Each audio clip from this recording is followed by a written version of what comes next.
What's going on, everybody? Welcome back to another episode of Bets and Banter. My name is Liam, and I pick fights each and every week on this channel. And on Bets and Banter, we go over our final looks for the show, how we're feeling about the betting slate that's upcoming. And today we're talking in particular about UFC Vegas 77. And we've got Holm taking on Mayra Bueno Silva in the main event of the evening. Mayra Bueno Silva looking to take that step up in competition here on the strength of a 3-fight win streak. Holm, on the other hand, looking to cement herself as a potential title challenger. And who do we have to break down this card with us to dig through what is otherwise a little bit lackluster of a UFC event? We got two great guests. We got two guys that are very sharp, proven bettors, third-party tracked. So without further ado, let's get into the action with Pepe Silvia. You know him, you love him, returning friend of the show. He's back once again. My brother, how are you? What up, Liam? Thanks for having me on again. It's actually kind of funny. You and I haven't broke down a card in a while, and I think the last one we broke down was Holm versus Ketlin Vieira. Oh, that's great, dude, I because we know. did very well, I believe, on that card. And Yeah. Ketlin Vieira shipped it for the boys. She stopped Brazilian hate that night. I know that was a big theme of the show. So Mm-hmm. absolutely, man. Good to have you back. And something about Holm, it just felt appropriate, right? Yeah. Thanks, man. Love it. And without further ado, he's becoming a recurring guest on this Bets and Banter stream. The Jewish bettor back in the building once again. He said he was getting back on the horse. He got DDP across the finish line. People were coming after us in the comment section, but we stood tall. How you doing, brother? I'm good, man. I can't complain. And you know what? We got in this one, we got the preacher's daughter versus MBS. But I don't got time for BS on this card, baby. So a lot of people saying this may not be the best card, but regardless, I'm still gonna try and find the value. There's got to be something somewhere, and any UFC card for me is a good one because I get to get some money down, and at the end of the day, for me, that's what matters. So let's go. Appreciate you having me on. Absolutely, brother. This is a business. People forget we're here to make some money. You know, we're going to watch the fights one way or the other, right? They're putting on the fight card on a Saturday. So let's roll. Let's try and make the most of it. And we've got something very good to start us off. You know, we got Ailin Perez making the comeback, right? And Ailin Perez is the exact archetype of a fighter I like to get behind. Everybody hates him. Everybody thinks they suck. Everybody wants to root against them. And obviously in this spot, the market has changed its mind, right? Because she's coming in here as a big favorite. But the last time out, she was a massive underdog. I was part of the movement that pushed that line down a little bit because I just thought it was a little bit too generous on the Egger side. I was like, if this fight stays upright, I feel like Egger's going to get lit up. But of course, it's WMMA. Eventually, it made its way to the ground, and she ends up getting finished in that spot. But she offered some resistance, and she has since realized, okay, it's time for me to, improve my skills. She's training at MMA Masters. She looks like she's in very good shape in this fight. And so when she's training with a Temba Karimbo and with a Colby Covington, I think she's going to show some signs of improvement. On the other side, Ashlee Evans-Smith doing the OnlyFans deal, hasn't fought in several years, doesn't really seem like she's been taking it all that serious. So for me, going to be a favorite or pass situation here. Not going to be laying this money line price, but do think I'll be looking at the prices on props when they open up on domestics. Last I had checked, no props here for the domestic side of things, but I'm going to be waiting to see what we can get on that side because I do think she's going to finish this fight, as a matter of fact. What do you think about this one, Pepe? Glad to have you break this one down, brother. Yeah, man. Thanks. I bet on Perez in her last fight too against Egger, and it turned out to be not the greatest spot. But I took a little Ashlee Evans Smith plus 350 when it first opened up. That just seemed stupid wide. And if you look at how she's been priced, like historically, she's never been this big of an underdog. She's been a favorite in most of her UFC matchups. And like I get it,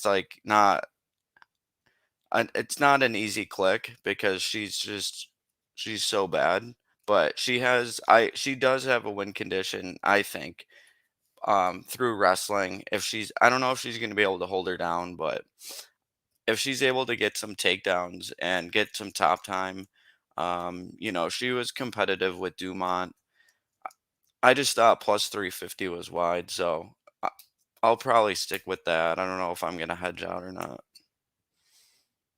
Yeah, well, to your point, I was saying I don't think I could get to laying a minus 225 in this spot, and you're getting a plus 350 on the comeback. That means obviously you're looking at a minus 400, minus 450, something like that in terms of the favorite status for Ailin Perez at the opener. So for sure, at those numbers, would have to get involved on the underdog or pass. And I think that you got the best of it. Clearly, looking at where the market's settling out here. So great bet. And I think you got the best of it for sure. So you could either sit back here, you have an opportunity to hedge. That's the beautiful thing about taking some of the early numbers in these spots when you know you're going to get the best of it, gives you options down the road. So you've put yourself in a great position here. I'm too late to the dance on the underdog. I feel like a lot of the value has been sapped out here for somebody that there are a lot of unknowns, I would say. Unknowns can be great at plus 350, but as you get more thin on the value, it becomes a little bit more, or a little bit less enticing, I should say. So Jewish Bettor, how do you feel about this one, brother? Are you getting down with any bets here? Yeah, I got to be careful about what I do when I'm on the camera, man. I guess I move my mouth a little too much, and one of the people that was watching, they thought I was like off cocaine or something. So now I'm like super, super like anal about what I'm doing right now, and it's freaking me out. But in all seriousness, on this fight, man, I actually like my dude Pepe's move on this. If we look at the general market for where this fight's at, I think a majority of the side is going to be on Ailin Perez. Due to the atrocious record of Ashlee Evans-Smith and the big layoff as well. But at the end of the day, this is still low levels women MMA, and I just want to keep that in everybody's mind. Perez, has not faced any real level of competition so far. The only real good thing I could say about her is she's at MMA Masters. But you look at her regional fights, man, the ones that she's winning easily, it's versus people with very bad records. She's going out there, they're just giving up ground position, straight to ground and pound. I just don't think that's sustainable at the UFC level, and she hasn't even proven herself at the UFC level yet. The thing is, neither has really Ashlee Evans-Smith. At the end of the day, who was her best win, or only win, I believe, was Beck Rawlings, and she had Veronica Hardy way back, and I believe she won a split decision as well. But her losses are at least to decent level competition. I mean, Caitlin Vieira is pretty decent. Her worst loss, I guess, was the armbar versus Munoz. So that being said, any low-level person could beat her as well at the end of the day. She kind of, she's got a weird style, man. She fights almost like a parrot, I want to say. I don't know if it's that weird hairstyle. She comes in and out with that weird stand-up. I think this is a even fight on the feet. I do see a path for Evans-Smith if she wants to wrestle, but the only thing I'm really worried about, man, she's 36 years old and she's coming off spine surgery. How much grappling are you really doing with a messed up spine? So I think striking would be a lot more easy to do with that injury. A little bit lower impact. I just don't know if she comes out with a straight grappling game plan. This is a complete pass for me. I actually think this fight could go over because when you look at the finishes on the Perez side, they're versus extremely low-level competition. I guess we've seen what's her name sub before Evans-Smith, but minus 190, I'm not too ready to pull the trigger either. So I think this is a complete pass for me. If I have to lean aside, I could make an argument for both, but I guess I got to go with Perez. I just think she's the younger fighter at the better gym, not coming off a 3-year layoff. So simple as that. That's my pick. I like it. So I think Pepe is betting on the dog, but did you pick the favorite? Is that right? Are you asking me? No, I'm asking Pepe. From like an outright standpoint, would you pick Perez to win this fight? Yeah, if it was lined at evens, I would bet Perez.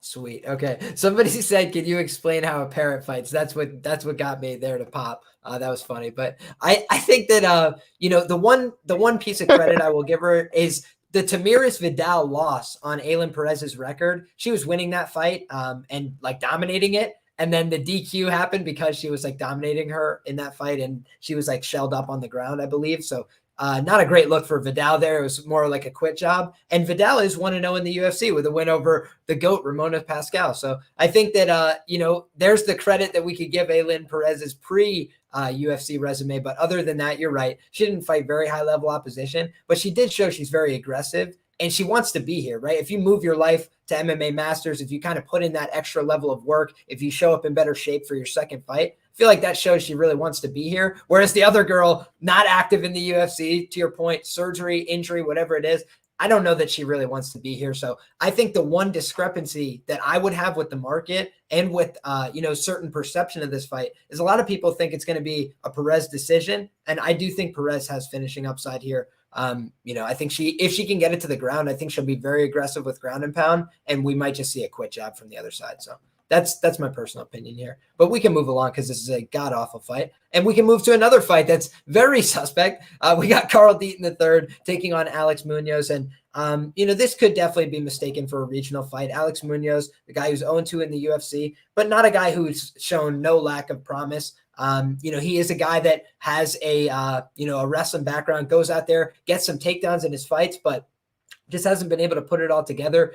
I thought he looked visibly nervous for the Nasrat Haqparast fight. Like, that was just not a great look for me. I want to see guys that are confident savages that want to go out there and kill somebody. And I just felt like he looked really nervous. And, I felt like if he didn't get his wrestling going in any fight, he's going to feel very, anxious on the feet. And that will tax your cardio as well. But in this fight, then you look at the other side, Carl Deaton. He's a tough guy. He's a guy that brings some of the intangibles I like. He's a dog. He wants to be in there. He wants to fight, but he just might be athletically outgunned here. That's kind of my suspicion. So no interest in betting on this fight for me. I did think it was a dogger pass situation earlier in the week, but I just haven't really felt the need to dig too deep into this because I don't know exactly what to expect from Perez. It's been a long time since he's been in the octagon. And both of these guys have been steamrolled by higher level opposition. So for me, it's really a little bit of a crapshoot. Jewish Bettor, we'll kick it to you on this one, my man. What do you feel about this? Yeah, the problem I have with Munoz the most is the late. Like, I just feel like he wastes too much energy with the wrestling because he's not getting control time when he does get these takedowns. And in his fights, he's not holding these guys down longer than 20, 30 seconds. And the only guy he really, even Newell with one arm and I know Newell's legit, was able to get back up to his feet. So I'm not under the impression that Carl Deaton isn't. I'm not saying Carl Deaton's some cardio machine either, because we've seen him slow down in fights like Jonas Flock. Fights before that as well. In fights that he has to grapple and there's a little bit higher volume, he does slow down. But I think Munoz slows down a lot because he's the one offensively wrestling a lot of the time, and he's not seeing control time on the other end for it. So we haven't seen him really pay for it too much besides the Haqparast fight. Pena was able to get him, but I thought that fight was kind of close. And I'm not sure if Pena was just able to get up back to his feet because of his length. That could give some guys toughness in the grappling part of the game. That long, lanky body, guys are able to balance, guys are able to get back up to their feet, do things that a normal sized person wouldn't be able to.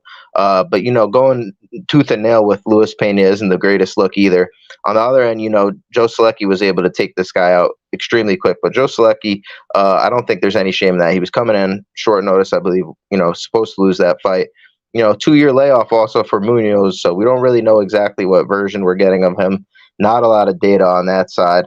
I think this is more close to a 50-50 fight, my man. And if you're giving me plus 155 on one side, both these guys definitely have flaws. I'm not itching to bet either side, but I think the number here, I got to go with Deaton in this spot. And I think he has the striking advantage. I'm not a fan of the stiffness in Munoz's striking. I think he's just striking to try and get to the clinch. He's a little bit too one-dimensional. I think his game plan's been exposed. I'm going to go with Deaton in this spot. I don't think it's an extremely attractive bet, but for plus 155, I would take this for 1 unit. I don't hate the shot. So respect. I think, I considered it earlier on in the week, but now I'm almost going to wait and see. I feel like this Munoz line might just continue to creep up a little bit gradually throughout the week. Kind of one of those favorite prices that feels like people wouldn't mind getting to, but it's also an earlier type of prelim fight. Don't know exactly how much volume there will be on a fight like this. So I'm probably going to keep my hands clean in this one. Pepe, what do you think? I played Munoz for 4 units at minus 135. I'm kind of embracing a lot of volatility, but I do think that I think he has a ton of advantages in this spot. I don't really think Deaton has any advantage, really. Even you look back at the Pena fight, Munoz was tagging Pena out pretty good, and Pena's a solid striker. He's super slick. And yeah, I think he can keep it competitive striking, land the harder shots, and implement the wrestling. I think this Deaton is probably the lowest level fighter that he's faced in his past 3 fights. So I think he should be able to cruise, and I liked it at -135. Obviously, the market agreed with me. I didn't really see the line moving this much, but glad to get ahead of it. Yeah, and again, you did your job here. You got the best of the number. We got two guys that basically found, a similar entry point on the fight on different sides. But I think, in terms of the Munoz side, he does have the size advantage. He's a little bit bigger here by the measurables. Guys are the same age, roughly. The only thing I would say that Deaton has going for him is just activity, and then like recent activity, of course, but also just a number of fights. He's had a lot of fights. So I felt like the overall level of activity, the number of fights, the professional experience, that could be kind of the feather in his cap. But overall, to your point, I think it's going to be very competitive here. And I think that Munoz, he's got potential wrestling advantage and some size. So I could understand why the line moved the way it did, but I'm going to keep my hands clean at this one, boys. I'll wish you guys the best of luck. We got two guys on opposite sides there. So somebody's going to go home happy. We know that going in, and that's good to see. Oh, man. 1 unit is a big difference from 4 units, my man. So hopefully he gets it. I'm in for muy poquito. There's many bets, many outs, many ways to profit on the night. So hopefully we all come out on top by the end of it. But alas, we'll move to the next one here. 125-pound fight between the 16-0 undefeated Kazakh fighter Azat Maksum taking on Tyson Nam here. And we've got, kind of a classic UFC spot, right? You've got, on the one hand, the big underdog in this spot is the tested UFC guy, but he's looking like he's starting to slow down a little bit, got finished in his last fight, kind of was a little bit lamb to slaughter there against Bruno Silva, hurt him on the feet, took him down, finished him on the mat. Bruno Silva, I felt like had some clear advantages there. Thought he was the faster guy. And Tyson Nam, he still shows up prepared. He still makes weight somehow, but he's a guy that is so old for the division compared to the average age of the division. It kind of makes sense to me that he's not going to come into his fights as a favorite, especially at this point. He's also a guy who relies on the knockout a lot of times. He doesn't have that much volume, lost a few decisions, I believe, in the UFC.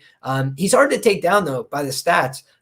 So I think it's probably going to be a fight that takes place on the feet at the early points. But I think that Maksum is probably going to get him to the ground. And, the sub is like plus 285. I think it's the widest priced method here for Maksum, and I think it's the most likely. So, take that for whatever it's worth. But I kind of feel like Maksum by sub is probably what's going to end up taking place here. But don't have a very strong read on this fight. I did not bet the fight. Would want, more than plus 285 to bet on a sub prop like that as well. But that's just kind of my gut level feeling here. So telling you guys how I feel. Pepe Silva, how do you feel about this one, brother? I ended up playing the under 2.5 at, I think, -125 or something. I don't love the bet, but I do think that it has a decent chance of cashing. Nam, like he's coming back, his age, and his durability can't be getting any better. And then like you look at some of Azat's regional fights, and he's getting rocked and dropped by like lesser guys, and Nam packs a lot of power. And like I was debating on taking the shot on Tyson, but I just think the under is a better way to approach it for me. So I thought it was worth a shot. I love a good flyweight under. Still looking at a -135 for the under 2.5 here on WinBet. I don't hate that. I think that's probably fair. I think that honestly, it covers a lot of the most viable outcomes here. So yeah, I like that shot a lot, and I definitely consider getting there. I've been kind of steering away from totals this year because I'm historically not that great at betting them, right? Know your strengths, know your weaknesses. But I do think that that's one that I could kind of get behind, and I like the shot. I like the rationale as well. Jewish Bettor, what do you think about this one, brother? Yeah, man, I think Nam is dangerous early here. Like Pepe said, we've seen him get rocked in some of these fights. I believe it. I don't remember the guy's exact name. I really wish I had Tapology in front of me. But, I think this guy is one of those people. He's still young, and I think he's one of those people that doesn't really have any like specialty, but he does everything pretty decently. The thing is with Nam, he's definitely fought the better competition, but he's kind of proven to be an early knockout or bust type person. I've seen him physically slow down in some of these fights, albeit it is versus UFC level competition. I mean, like he's losing decisions, and I believe it was at a split decision versus Matt Schnell, who's top 15 flyweight in the UFC, been around, veteran in the game, so. There's no real shame in that. It's the fact that he's slowing down so much in the fights, I believe, and the visible slow down. How much is it getting worse? I feel like that, after that age of 35, 36, it just exponentially gets worse, especially at a division like flyweight. You really just don't even see any fighters at that age in the UFC at that division. So very interesting. I don't know if he's an anomaly, and I can't trust it. I wanted to take the dog shot on Nam here just because I think he has the cleaner striking in the beginning. He's just a little bit too low volume for me, and he's looking for that perfect power shot. And I just don't know if this guy's going to give him the chance to get it. I think this guy's going to wrestle early. He's going to try and wrestle often. I just think this line's a little bit too wide, but I can't get to the dog shot on Tyson Nam because this guy's 40-year-old flyweight. Just too many signs. He slows down in his fights, and if I have to pick a side, I guess, like if this fight was even, I'm going to go with the younger guy coming into the UFC. Give me Azat, or however you say it. I don't want to butcher his name. I love it. We got MMA Locker Room in the chat says we got 2 Austin Lingos up top on the panel with Action Bronson on the bottom. What's up, though? Shout out to our guy from Pub Sports Radio. Shout out, Mills. My goodness.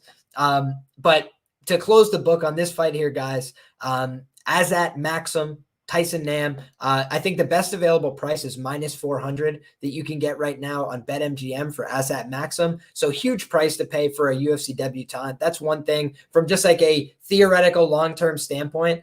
Betting those long-term is really tough. UFC debutants at -400 chalk, probably going to break your heart more often than not.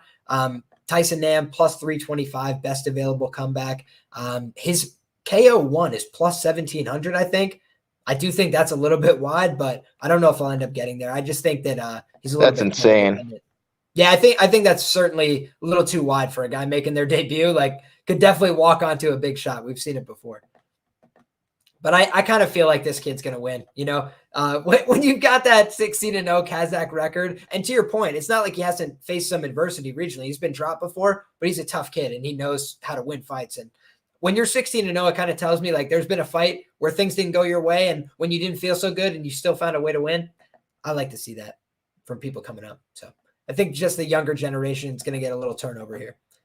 Next up, we got a lightweight fight between Genaro Valdez and Evan Elder. And both of these guys kind of had some hard luck in the UFC. For Genaro Valdez, tough matchmaking out the gate. For his style, he got knocked down 4 times against Matt Frivola, and he got taken down 6 times against Natan Levy. So he's basically been audited in 2 different directions. But both of those guys have skills in those positions. So I don't know how much skin there is off his nose there. Looking to get back on track, though, because 0-3, real bad way to start. And for Evan Elder, last time out, he was up 2018 on the judges' scorecards unanimously, all 3 judges in that Sadikov fight. And then it all went sideways in round 3, gets cut. Doctor stoppage. Sorry, I had to break in with that. But I feel like this is the kind of thing where Evan Elder, -300 after, 2 UFC losses. It's a little bit aggressive, but it also makes some sense to me. They are the same size, but you haven't seen the same clear flaws in terms of the durability and the takedown defense from Evan Elder, because Preston Parsons, in fairness, is like a really big guy. Like when he's taking him down and dominating him on the ground, I was like, wow, weight classes matter, right? Like this guy at 155 looked really dynamic, and he just didn't look dynamic at all at 170.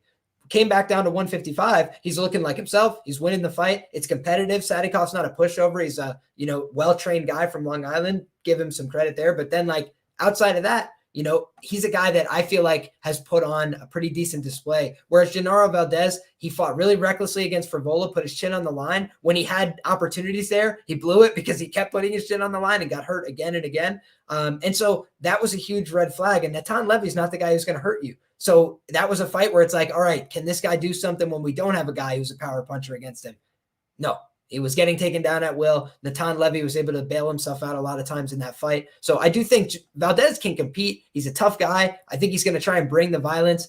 I just feel like this is probably a tough matchup for him. And Evan Elder's not the best finisher, but I feel like he's really motivated for this fight. I feel like he's a better fighter than he's been able to show so far. So I think he's going to get the win here, but I don't love the price, to be frank. Pepe, how do you feel about this one, brother?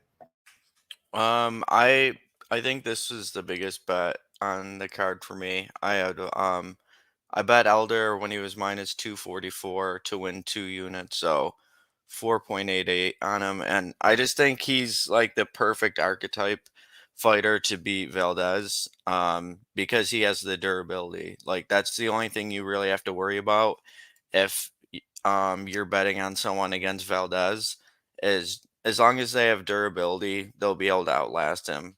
Although he did look a little bit better against Levy.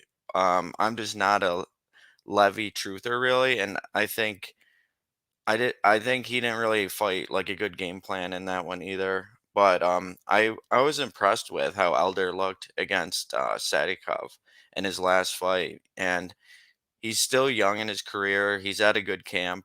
I think he should be able to win this fight any way he wants, like on the feet or take him down and grapple him. So I think it was a smash spot. Yeah, and we've seen Entrim Jim been on a little bit of a tough run, whereas Killcliff FC, very proven, very solid camp. Evan Elder getting in great work with world-class fighters every day. So I want to give him that credit as well. Jewish Bettor, do you have any bets on this one, my brother? How are you feeling? Yeah, you know what? I'm thinking of taking a shot on Valdez by KO. I just think this line's a little bit too wide, and I think if he's going to get the job done, that's his like most obvious path, right? Elder did look good in the Sadikov fight, but I'll probably talk about this a little later. I'm not 100% sold on Nazim. The more I do film, I just don't know if he's 100% UFC level yet. He was able to finish Elder the later that fight went. He got the cut stoppage. Obviously, Elder was supposed to win that fight. He was up 2018 on both the judges' scorecards, so you can't take that in effect. And the first fight came in on super short notice, but Parsons was, having his way with him in that fight. It was absolutely, not even a competition, but we got to chalk that up a little bit to the short notice as well. But I just don't know 100% what I'm getting here with Elder. Yeah, he did look really good in his last fight, but I just don't know how I feel about Nazim Sadikov yet. I don't know how I feel about Levy either, though, like my man Pepe said, but, plus 280 on, I saw on Genaro Valdez, so I took a small shot on that, and I also think if he's going to get the job done, it's going to be by knockout.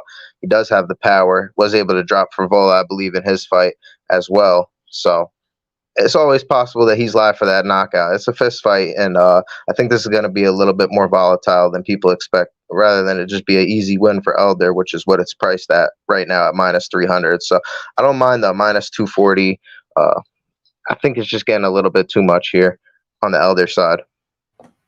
Fair play. And, again, this is a point about pricing, right? At minus 244, we're looking at like 71%. And now we're over minus 300 in a lot of places. So we're looking at over 75%. So the line has moved here, been some support on the Evan Elder side. And so now you're looking to potentially buy back a little bit. That's where markets meet points of resistance. No problem there. I think that for me, from a theoretical standpoint, right, the red flag is what Billy's saying, right? Minus 350, he gets punched in the face a lot. I understand that point for sure. But I do think he is a guy who's very durable, right? Preston Parsons, if you want to quit in a fight, you quit in that fight, right? Like you're getting beat up. The guy's way bigger than you. There's no clear viable path to get back into the fight. And the guy stayed tough the whole time, clearly wants to be a UFC fighter. And I felt like the UFC giving him this fight was them trying to get him back on the winning track. That was my gut level feel here, where they're like, man, we've given this guy, a couple fights, and he's gone out there and showed us he wants to be here. He just hasn't gotten a win yet across the finish line. And there's been multiple paths laid out for how to beat Valdez, right? With Levy, it was the 6 takedowns. With Frivola, it was standing and banging in the middle. And by the way, Frivola has a little bit of a flashy chin. So with all due respect, we've seen Frivola get chinned by Terrence McKinney in 7 seconds, right? Like we've seen times when Matt Frivola has gotten chin checked early, Marco Polo Reyes, but he's done a better job of defending in recent fights. That's what I think has been the real change. And we'll talk about that later on the card with another Frivola opponent. But in that fight, Genaro Valdez landed his best shot, but he got hit so clean so many times. And that was the thing that was for me a problem. And I do think people are super bullish on the Elder KO line here, but I would not be surprised by any method of victory for Elder here. I do think he's got some paths to take this in different directions. And I kind of think it feels like a trap line, but I actually think people are not going to bet Elder because he's such a big favorite. And I think he's going to win the fight.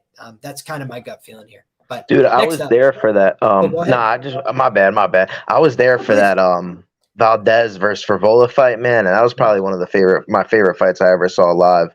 Hell yeah. Absolute banger. I remember that one very vividly. Just a crazy fight, all in all.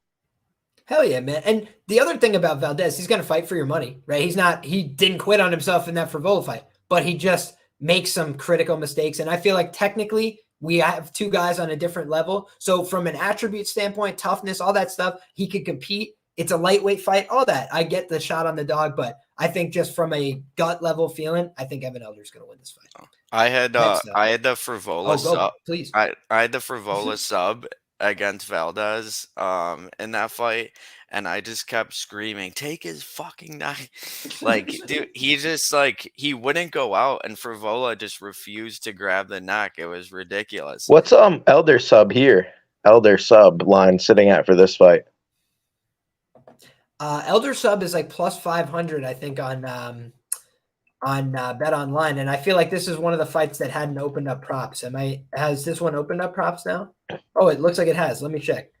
Elder by sub plus 500 is the best available price on BetMGM. Yeah, I think I need. And nobody's picking that on Tapology for whatever it's worth, so that could be a little sneaky. But shout out to our guy Zach in the comments, says he thinks this fight is going the distance. So a little bit of a contrarian take there, but it also, it's happened a few times here with Elder, so fair enough. And he looked like he was on pace to go to decision with Sadikov, obviously. So, but we can move along, guys. We got a lightweight fight. Next up, Austin lights out Lingo taking on Melk, Costa, and this is a fight where you got two guys under the age of 30. So I think it's fair to call these guys prospects, right? This is going to be taking place in the featherweight division. You got both guys listed at 5'10", but Melk looks visibly a little bit taller, right? Maybe Lingo's getting the Tapology bump there. I feel like he's a little 5'9", 5'8", you know what I'm saying? But either way, Melk Costa also going to show a 3-inch advantage here in reach. He's 3 years younger in this spot. But to be honest with you, man, I think that Austin Lingo is the side here at this price.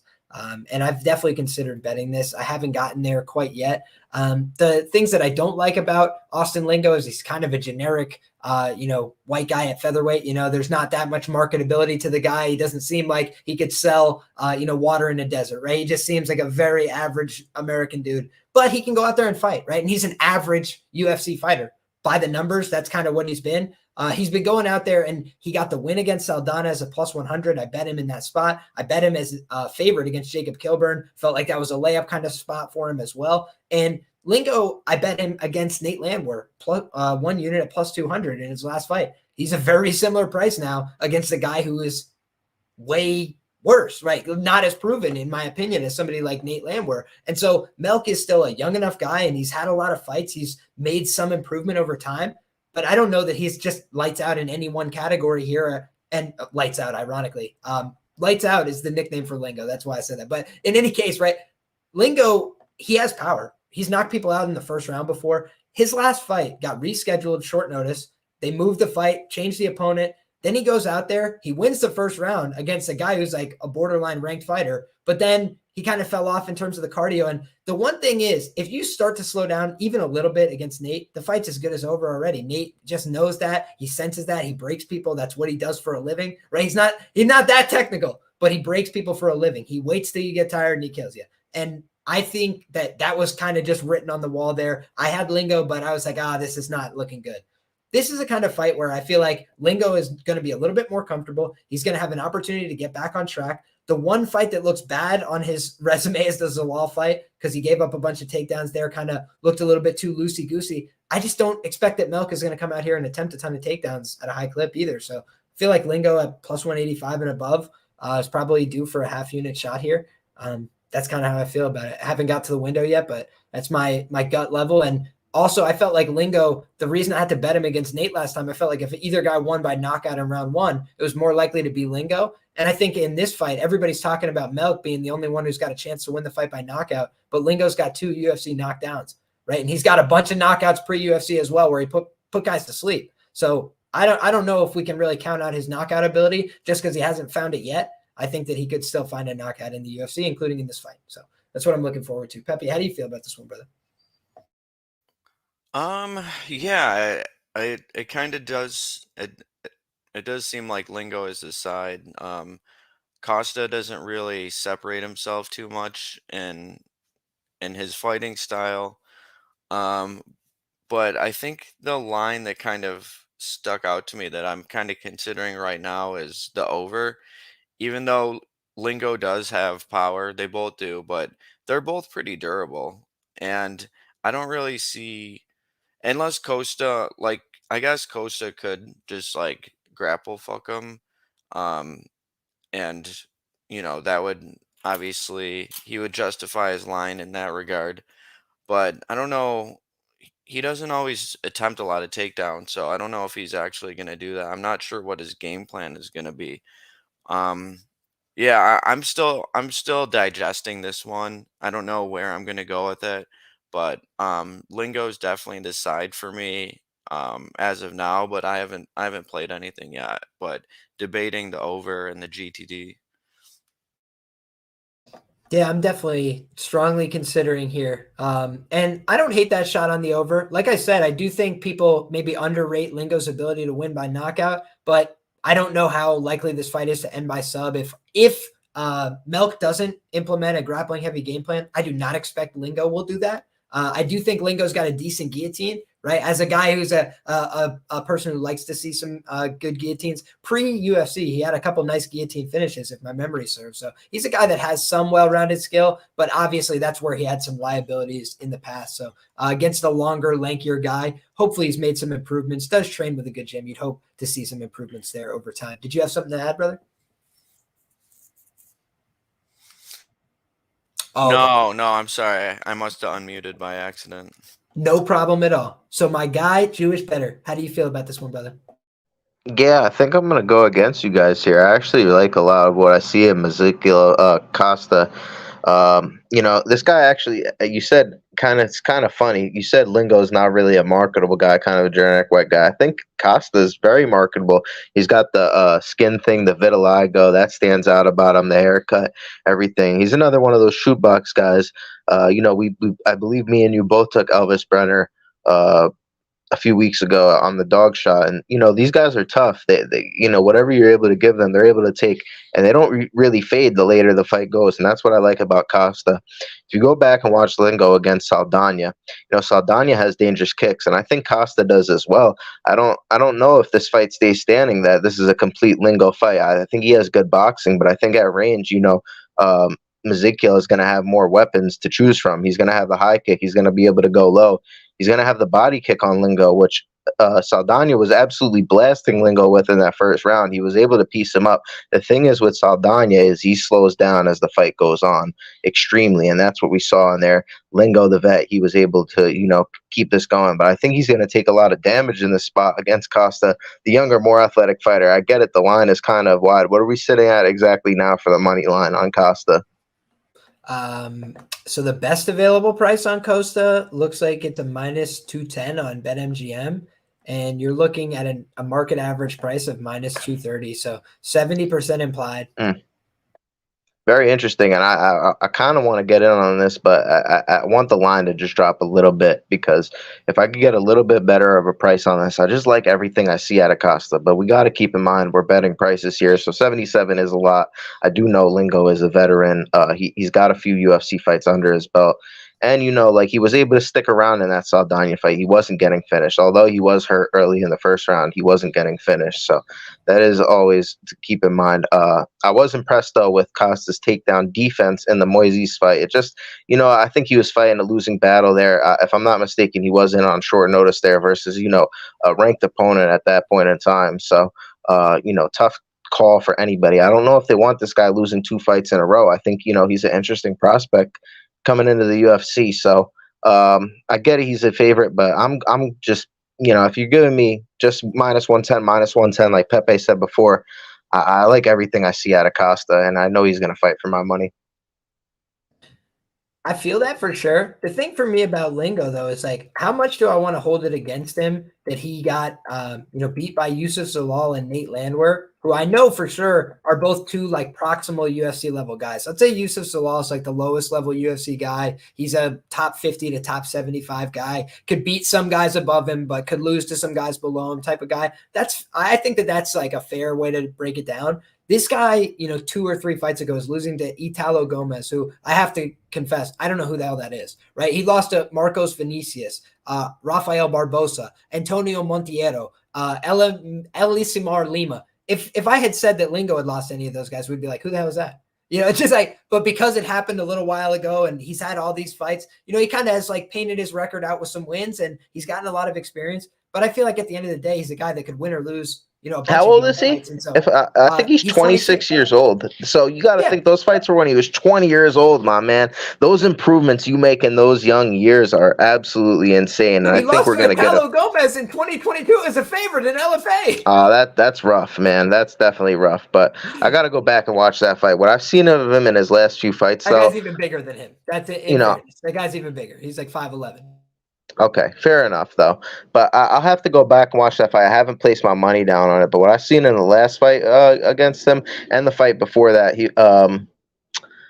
I like that. The +3.5, that's an interesting bet because then in that one, he just has to win a round, right? So that's an interesting one. But you said never before, bet the spread, but I actually was drawn to that. That's a good one. If I have to pick a side, man, I'll go with the favorite, but no bet for me yet. Pepe, what you got? I guess it depends on how much you price the Lingo KO because GTD is +100. So I don't know. I think I would prefer just betting the GTD at +100 as opposed to Lingo +3.5. I don't know. I maybe I'm just not pricing the KO. I don't know how much KO equity I'm giving Lingo. Yeah, that's an interesting question. I think he could win the fight by knockout. I feel like the unknown for me is how likely Costa is to get knocked out in this fight. Because Lingo does hit with some power. Like, I didn't know if he was going to knock out Saldana or the other guy either. I just feel like he can compete, And when you're giving me a guy that's just like a standard run-of-the-mill guy here's the other thing about Lingo not being marketable. I don't think anybody wants to bet on this guy. Who wants to bet on Austin Lingo, especially after that last one where he goes out there, gives you the hope, right? The hope spot in pro wrestling, the pump fake, and then he goes out there and drops the ball for you. I feel like a lot of people are going to say, F Austin Lingo, this guy sucks. Melk Costa went out there and competed with Thiago Moises, but a lot of guys have competed with Thiago Moises on the feet. A lot of guys, right? It's just Thiago Moises on the ground is a beast. That for me is kind of the difference here where I think Austin Lingo will compete with him on the feet and not be very anxious there, where Thiago Moises has never been not anxious on the feet, except for against Alexander Hernandez. For whatever reason, he whooped that guy's ass and was very confident doing so. So God bless him for it. +200 that night as well. So shout out to him. But anyways, let's move along to the next fight here on the card. We got Istela Nunes, another Brazilian, taking on Viktoriya Dudakova here. And for me, I got to look into this myself, but I'm hearing surgically repaired knee on the Dudakova side. That would give me some hesitation here at a favorite price. However, the market's already done a lot of correcting on this side. We're currently looking over at the OddsJam screen, and what I am seeing is Istela Nunes' best available price here in the great state of New York, +172. You're looking at -185 for Dudakova at WinBet is the best available price on the favorite. So a lot of market movement here. Dudakova, I think, opened as high as -550. So now she's all the way down to a -180. Ton of movement here. For me, big favorite, a ton of movement in the line, kind of things that suggest a finish. But then my gut read on this fight was kind of like Dudakova is probably going to come out here, try and wrestle, try and get on top. And I do think the one problem here is like Istela Nunes, she's got great skills on the feet. And I think she's probably going to be able to defend the takedowns early. But we've just seen a bunch of examples now of her self-immolating. And like, it's almost like regardless of opponent, she does fall apart a little bit down the stretch. The difference is, though, this is probably the least proven opponent that she's fought. Granted, she got the win on Contender Series as a +250 dog. Good stuff there. But she's coming off the potential injury, if the things I'm hearing are correct. So off an injury, UFC debutante. How many times have we seen a debutante drop the ball, right? Many, many times. So a few things that are a little bit red flaggy to me, especially with this big line movement. But your eyeballs are your eyeballs. You got to trust your gut and what you see. And I just think Dudakova is a better fighter based on what I see. At this stage of the game, she's the younger fighter here as well. I think Dudakova is going to come in and get the win, but I don't feel very good about it. So I will not be touching this fight with a 10-foot pole. Istela Nunes trains with the right people, Nunes camp and ATT. So she's gotten a lot of the right work in. She's shown some improvements fight over fight, but just hasn't been able to put it all together. I feel like it's probably a dog or pass situation at the number, but I don't feel compelled to bet it. What do you think about this one, Pepe? So I was able to get on some Istela Nunes at plus 300. And like that line is just so ridiculous. Like you said, Dudakova was a plus 250 underdog in her Contender Series fight, and now you want to make her a minus 500 in her UFC debut. And like I get it, like Istela hasn't looked great, but like the Sam Hughes fight was super close. And like Dudakova's just not proven at all. I'm banking that Istela is training hard and hopefully getting better. I hate how she has quit in her. Like I hate betting on fighters who have quit in them because it's just so annoying. But It's so frustrating when they throw it away on you, dude. I know, but I couldn't pass up that line. And it won't be she won't be the only Brazilian lesbian woman I'll be betting on this card. I absolutely love it. We've stopped Brazilian hate many times on this show. I think there's always more opportunities to do it again. So don't hate the shot here. We've got one girl who's got 6 wins, but no losses. And we've got another girl who's got 6 wins, 4 losses. So that means she's got almost twice the professional experience. Maybe she's gotten a little more of that losing out of her system. You'd like to hope. And at plus 300, I mean, how wrong could you be? It's WMMA. The other girl's not very proven. The girl that she beat is a little bit fugazi, right? So we wish her well. We hope that she makes the comeback, but she was a girl that Dana wasn't willing to sign after a win on Contender Series. That'll tell you about everything that you need to know. Shout out to our guy, Take No Prisoners. Have to absolutely stop the show. $10 dono here. Liam, please, whenever you break down fights, stop considering what the bookmaker crooks are suggesting. I always consider all angles, my friend. I can't help it. That's just the way that I'm wired. But I think about what the UFC wants. I think about what the bookmaker wants. I think about what I want. I think about what the fighter wants. I try and cover it from every angle, leave no stone unturned, like my guy MMA Adam Martin says. So, always be learning and always be trying to figure out the next best angle. Jewish Bettor, what do you think about this fight? Do you think there's any value here on Istela Nunes? Did you get involved either side of this fight? How are you feeling, my brother?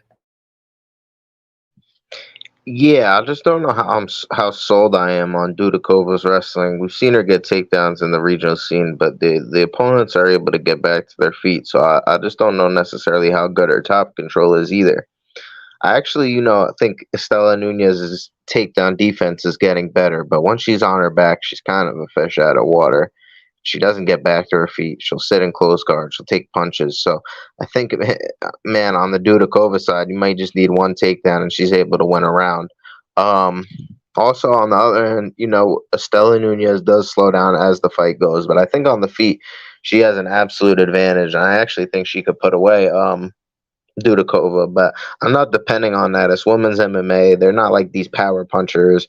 It's not like Francis Ngannou at the heavyweight class, but that's the thing. I just think at a certain point, she's going to be able to eat whatever Istela Nunes is throwing at her, get into the clinch, and regardless of how great her wrestling is, it's not like Istela. I just said her takedown defense is improving. I don't think it's that good to begin with. So, interesting fight here. I think this is a pass for me completely. But if I have to pick a side, I'm going to go with the grappler. Maybe she doesn't even get dropped in the first round, but I would even at that point maybe look. I don't even want to say a live bet because she's already down a round. She's unproven, so who knows at this point. So this is just a complete pass for me. I want to see a little bit more of what I'm getting out of Dudakova. But if Nunes loses this fight, man, she's gone. That's a bounce. So I think she's coming to fight here, and KO in round 1 is definitely possible. So I'm gonna stay away from this one. Complete pass for me. Fair enough, my man.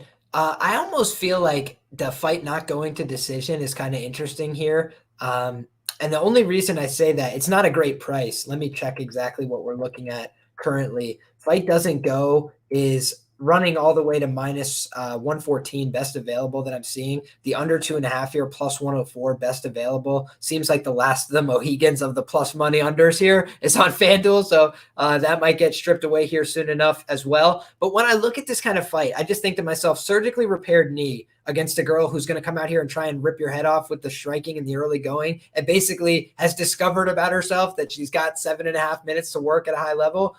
I feel like she might come out here and just commit to trying to go for an early finish. If that's the case, it's definitely a fight that could get stopped. On the other hand, with Dudakova, if she's having the success we think she might on the wrestling, then she's going to be in top positions, where Istela Nunes has been finished before in multiple ways. So I don't know. It just seems like a fight that has a bunch of different ways that it could end inside the distance. And, if you got an under 2.5, maybe that's a compelling way to watch this fight. But all things considered, probably just feel better about leaving this one on the cutting room floor and hoping for a fun fight.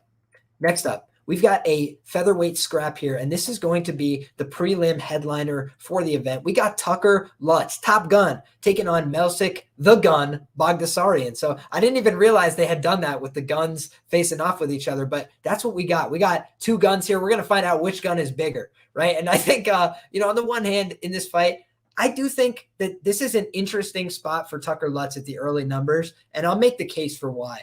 Tucker Lutz in his last 2 fights has been at a grappling disadvantage, right? And he comes from a place called Ground Control Academy. So when you think about how he's going to have success in the UFC, it's probably going to come from takedowns, from top control, and from using his ability to park it on top. He's not the most dangerous guy in the world, but he does have pretty decent lay and pray, build, right? He's got that wide top chest. He kind of just stays spread out on top of somebody and makes it hard for them to get back up to their feet.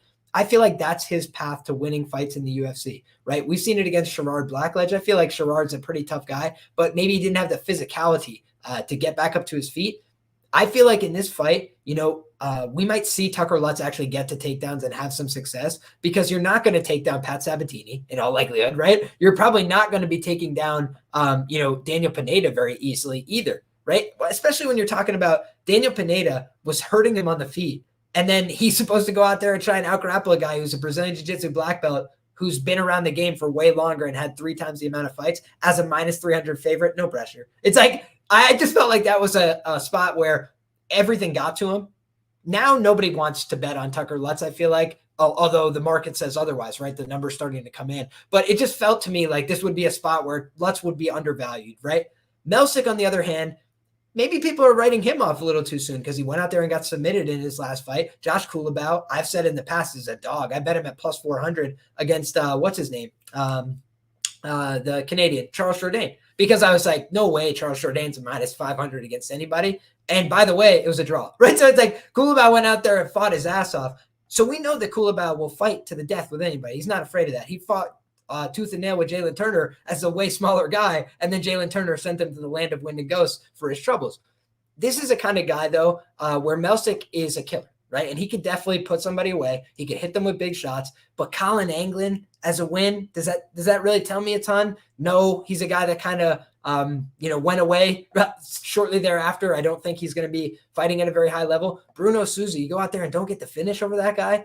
Felt like that was a fight he should have went out there and finished, to be frank. Like, Melsik is a guy who's too dangerous to not go out there and finish a guy like that. So I don't know exactly what to make of him, but then you see the guys he's training with, proximity to greatness. If it could do anything for you, he's going to have a great performance in this fight because he's been around the right guys in this training camp from everything I've seen, with the exception of Edmund Tarverdian, head movement. I don't believe in Melsik super long-term because I don't think that you can correct for that kind of cardio dump. I do think he's a guy that has a lot of musculature and fights with a little bit of ego. But I also think he's a guy that's capable of taking somebody's head off. He's a very dangerous fighter. So those are the things that I'm looking for here. So what do you think about this one? We'll start it with Jewish Bettor. Yeah, man, I like the Lutz. You can hear me? Yeah. Yep, you can hear me. Yeah, man, I like the Lutz side, dude. I think underdog price, I think there's a path for him. you said the wrestling background. This guy started MMA. He was a wrestler in high school, I believe. I'm not sure. I believe he was at the JUCO level. Starts MMA at 18 years old, and he's been in the game for a while now. He has the experience. Last two fights, like you said, what was his real path to victory? He's got to go up against two very high level grapplers in Pineda. You could say, oh, Pineda slows down, but he's still a high level grappler with the striking. And Pat Sabatini was able to just blanket him just like Pat Sabatini does to most people in the octagon. So no shame in that either. You could say we really haven't seen much out of him besides that because he hasn't fought in that level of competition. But just like you said on the Melsik side, this guy fought Colin Anglin. I'm not going to take that win, to the grave with me. He also got taken down in that fight by Colin Anglin. I don't think his get up in that fight was super technical. I just don't think Colin Anglin's the guy that's going to take you down and hold you down in these fights. Melsik Bagdasaryan, the other issue I have with him is, like you said, the cardio dump, and I think that's the biggest issue. And I think when he's forced to grapple and he's forced into these clinch positions, the longer the fight goes, the power bar zaps out of him. We see that stamina bar, just like you're playing UFC, it just goes down, down, down on Melsik Bagdasaryan. We've seen this guy Death Gas versus Dennis Bajukcha on the Dana White's Contender Series. He completely was tired, hands down low. Couldn't defend a takedown at that point either. And I think the later this fight goes, the more Lutz grinds on him, he's going to have success. And I think Lutz has pretty good cardio as well. So I actually like Lutz money line here. I think he's live to win this fight also inside the distance the later the fight goes. So I'm going to sprinkle Lutz round 3. And I think he can get it done by knockout. I know he hasn't had a knockout in a long time. But the longer the fight goes, the more Melsik's going to get tired. And I believe if he's forced to grapple and get up a few times, we could just see a completely dejected and gassed Melsik Bagdasaryan. He's always coming forward. He might not have the best, most technical striking, but it's clean. He comes forward. He backs you up in the smaller octagon. I think he's going to be able to get Melsik to the cage where he's going to have a lot of success as well, controlling this fight. And I guarantee you he wins round 3 if it gets there. So I'm going with Tucker Lutz at this underdog price, and we've seen the market kind of move that way as well as the week's gone along. So, yeah, that's about it. I like Tucker Lutz in the spot, and that's actually one of my favorite plays on the week.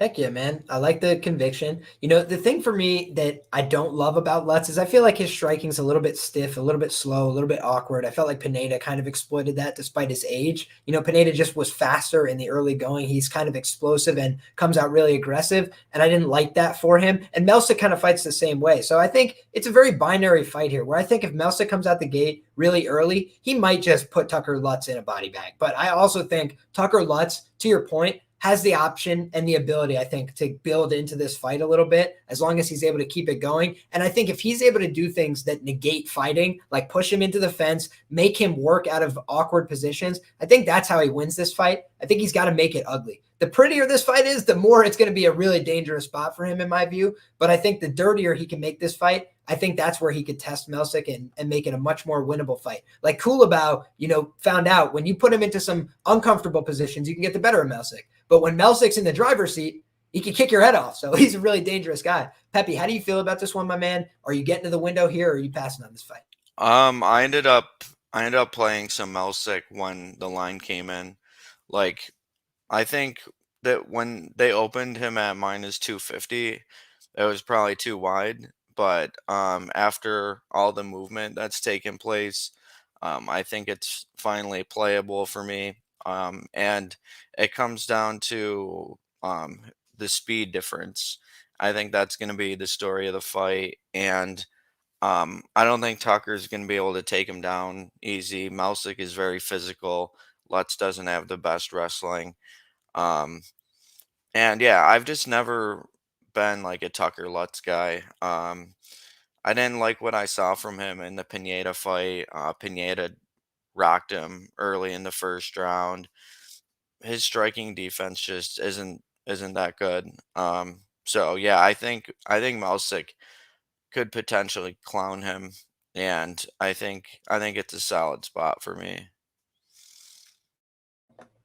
Word up. So we got some dissension here. I feel like To the point about where Maryland talent is coming from, a couple people had made some comments about that. I do think that there is grappling talent that comes out of Maryland. There are good guys in terms of not only the grappling in DC, but also the wrestling. Guys like Kyle Snyder have come out of Maryland originally. So don't sleep on Maryland, but also not known particularly as like one of the hotbeds of talent. So I'll give you that benefit of the doubt. Whereas I do think Melsik is clearly training with a higher level group of people. Ground Control Academy, they're doing good things. They did a fine job. People do forget Tucker Lutz had 3 UFC level wins at this point, right? The Kevin Aguilar win, and then the 2 wins on Contender Series over Blackledge and also over Cody Gibson. But when you look at his overall body of work, it's not altogether that impressive. I think you could say the same thing about Melsik. They're 2 guys that are a little bit lower level. So it's almost about projecting talent here. And I do think Melsik is a guy, he's got the following, he's got the hair, he's got the this, the that, the look.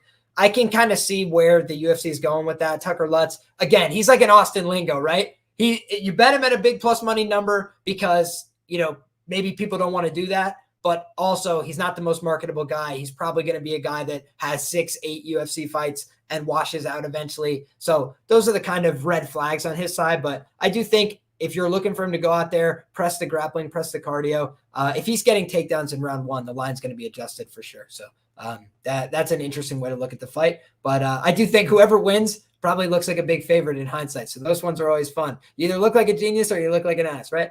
But next up, boys, we've got the main card kicking off. So without further ado, I want to ask the 109 people rocking with us live, guys, drop a like on this video if you have not already. We've still got a bunch of great fights to break down, and we got a great chat to do it with. So thank you to everybody who's been keeping the chat lively and rocking with us. We still got a lot of people here just after midnight Eastern. So thank you all for that. Terrence McKinney, Nazim Sadikov, talk of the town this week on Twitter. A lot of action coming in on this fight one way or the other. Seems like Terrence McKinney is going to be a very popular underdog this week. That is a source of great concern for me.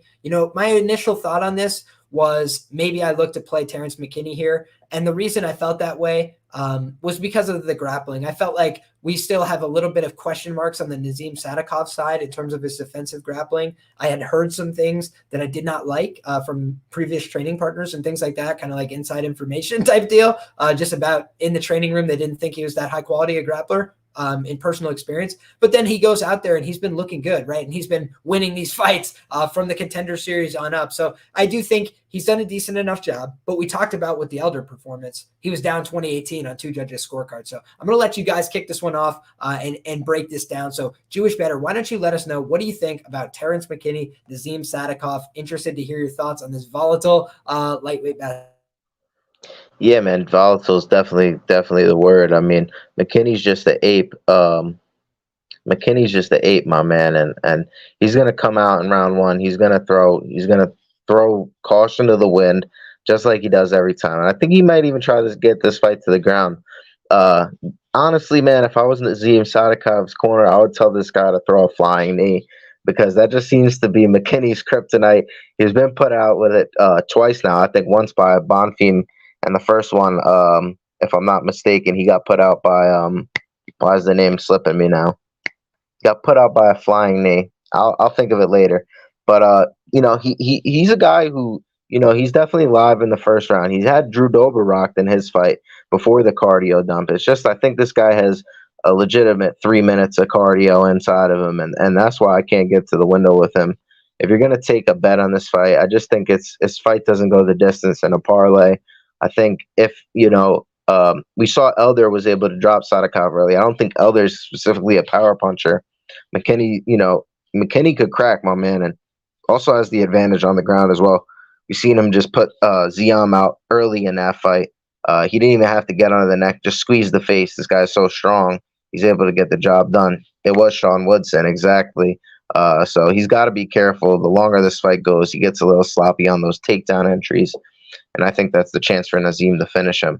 But I've been cashing a lot on Nazim round 3 finish, and he's got a bunch of them in his career. I wouldn't be shocked if another one comes here. So I might take the Lutz round 3 finish sprinkle, and I might take the Sadikov round 3 sprinkle as well, because we know as the rounds go on, the price gets a little bit better, right?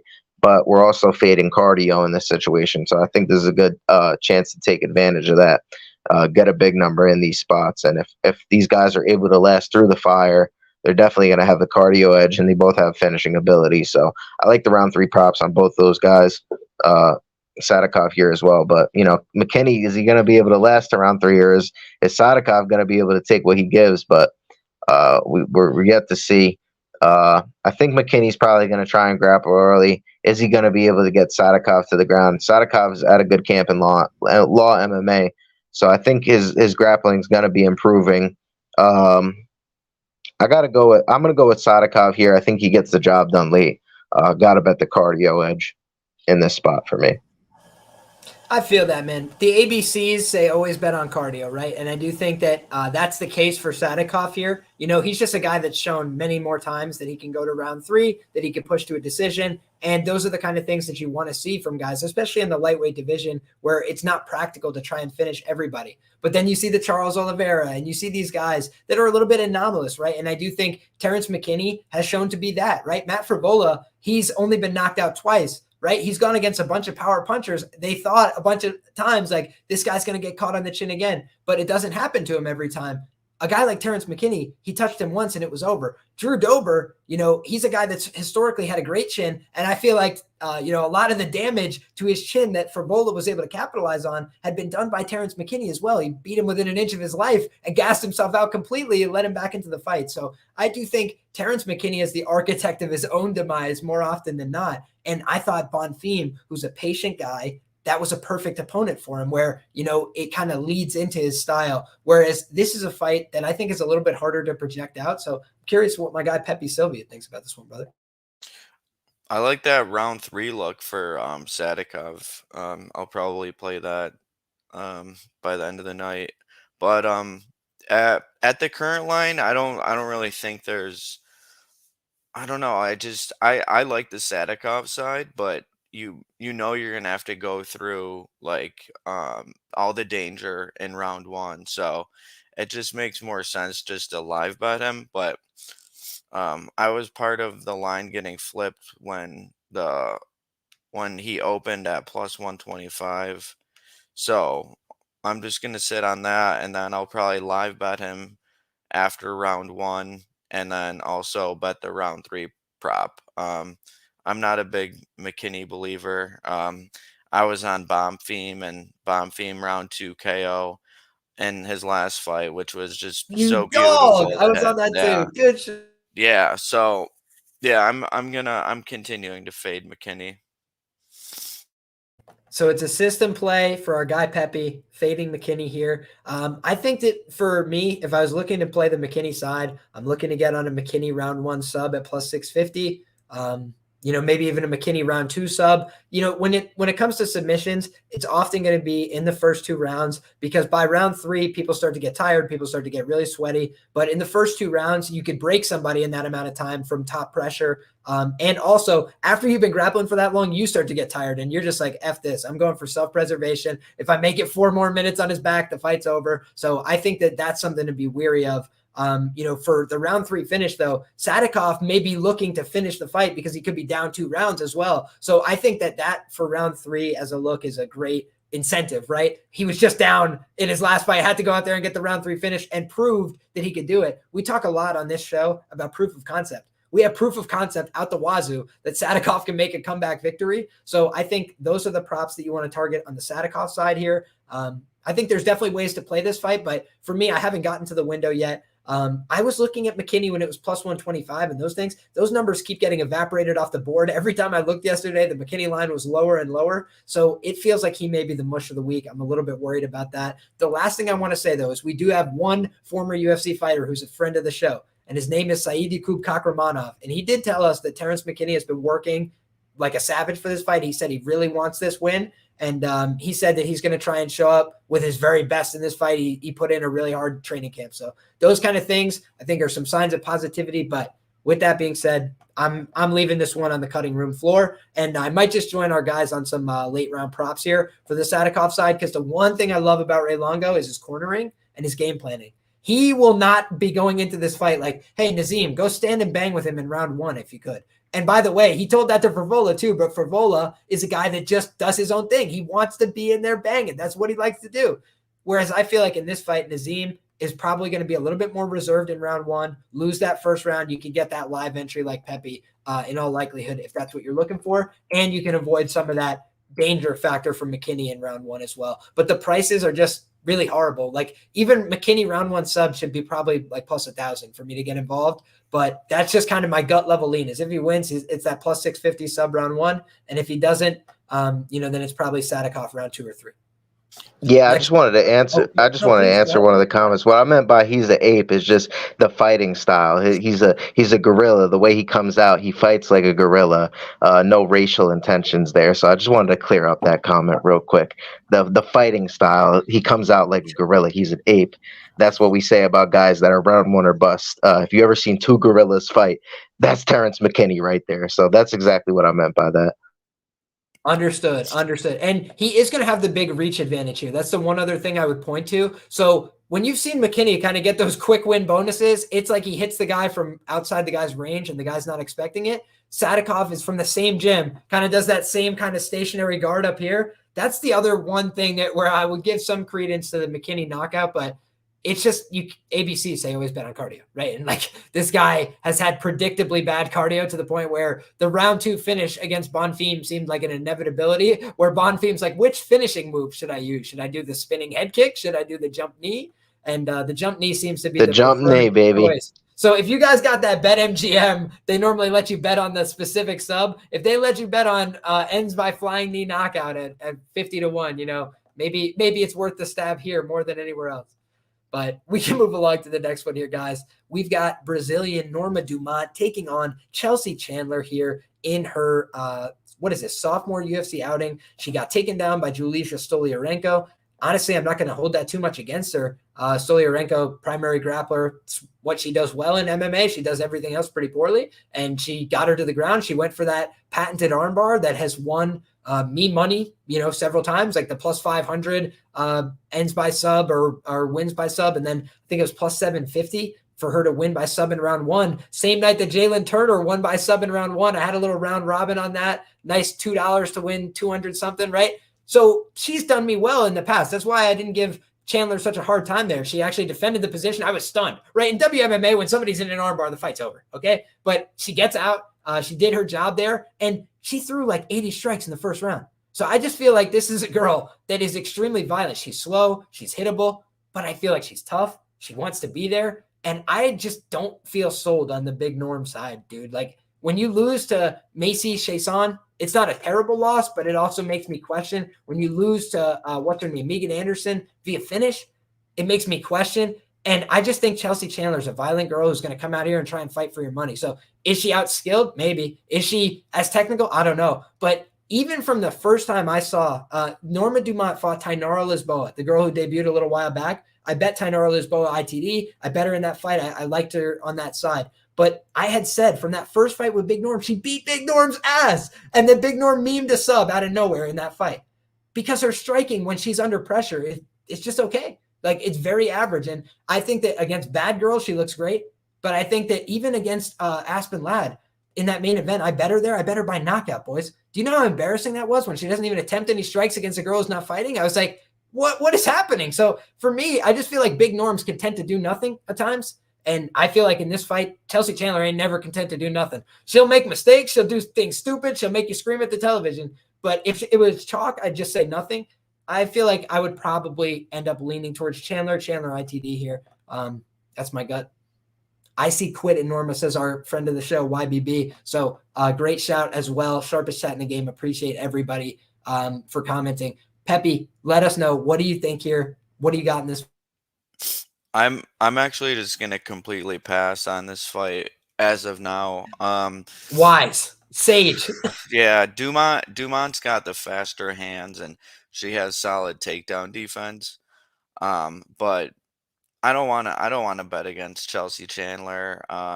She looked like an absolute savage in that last fight. And I think she's just gonna keep getting better and better. She's still so young in her career that I think the changes are gonna be more profound. And yeah, she's a really gritty fighter who, those aren't really the kind of fighters I like to fade. So Yeah, I'm just passing though. Yeah, I really think that that's probably a wise move here. I think it's a dog or pass situation. That's always how I try and approach these kind of fights. And I bet Norm as a dog before, but I just can't imagine getting behind Norm at chalk. I don't know that she does anything all that well. She's just normally fighting girls at a pretty low level, and she's physical, physical for WMMA. But I don't know if I'm really sold on Norma. What do you think about this one, man? Fight, my dude. What happened? Fight, Pepe. Fight. Where you at? Fight. As my dude Gambino for Instagram will say, he said the white van came and picked him up. So they got my dude Pepe. Hopefully he's okay. All right, he's back. We're good. But on this fight, man, I got to go with the Chandler side as the dog. I took her at plus 130, and I'm just basing this strictly off volume. Just look at judges in MMA. They really don't know what they're looking at. So when you give them something to score, that's what they're going to score. And I think this fight winds up going the distance. And the more volume that Chandler's throwing, we've seen Dumont in the past, like you said, versus Aspen Ladd, who didn't want to fight. She's not throwing anything. So the volume automatically goes to Chandler, who in her first UFC fight landed 8 strikes per minute. I think that's an unsustainable number. But with her volume, it's quite possible, man. I think she's going to get hit at certain points in this fight, but I think she's just going to keep coming forward. Dumont doesn't have the power to put her out. And I think even if Chandler does wind up getting on top, I know Norma's takedown defense is pretty good. She's got a big behind, so that definitely helps. Get her to the ground though. I think on top, she's gonna have the control for Chandler here. Norma, while she does have the I guess you could say higher level of competition, can you really say it's that? Like Ashlee Evans-Smith, not one of the best. She fought Aspen Ladd. Aspen Ladd didn't even want to fight. Felicia Spencer wasn't that a split That's decision? That's probably her best career win, honestly. And it was a split decision, knocked out by Megan Anderson. So it's not out of the realm, like you said. Chelsea Chandler by finish. I think that's a sharp bet, my dude Liam. We've seen these fights, not go the distance before as well. So go ahead, my man. I'm gonna let you cook here. I like the Chandler side. You reminded me, bro. You reminded me of something sharp when you said that. So a couple weeks back, you guys will remember, I was on Macy Barber on this show. I was on Macy Barber inside the distance. I was on Macy Barber by knockout. I didn't think Amanda Hebas had a great chin. I didn't like how she handles pressure when she starts to get hit. And I felt like Macy Barber has a rare attribute for WMMA, which is power. Chelsea Chandler has a different attribute. I don't know that she has that much power, but she has no fucking off in her, right? She just wants to be on you the whole fight, getting after it and trying to finish you like a dog. And so I feel like that in this case is what I'm substituting for power, enthusiasm, right? So like it could blow up in my face, but here's one thing I noticed, boys.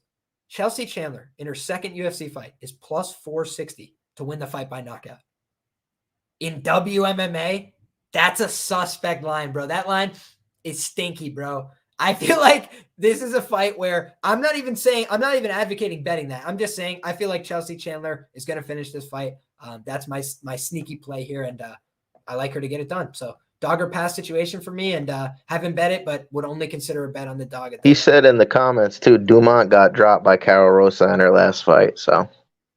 Carol the GOAT Hosa? No, I'm kidding. Carol blew a ticket for me when I had her against Sarah McMahon, so still never going to be forgiven for that. I was yelling at her in person to get the elbows going, and she just couldn't. But with that being said, let's move to the next fight here, guys, because I'm excited to talk about a 185-pound bout. These boys were snubbed. They were supposed to be the co-main event, but unfortunately, nobody gave a shit about this fight, so they were like, you know what, we'll move it down. We'll bring Jack Della up the card. People are talking all about Jack Della this week, so understandable. And also, they put the Prado and Azaitar fight in the featured bout of the evening. I think that that's pretty simple, right? Two guys that are going to go out there and probably nuke each other in the first round, so they want that to be in front of a lot of eyeballs. They want to put that in prime positioning. But this fight right here, 185 pounds, one of the heavier bouts on the card. And I think what we're looking at here is a couple of misprices. And, we're going to have some dissension on the panel. So out of love and respect, I'm going to first kick it to my brother, Pepe Sylvia,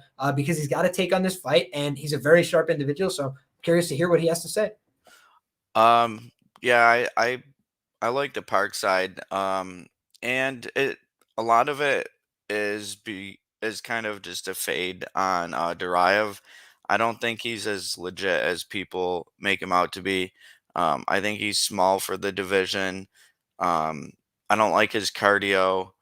Um, Park's gonna have the quicker hands, the sharper hands.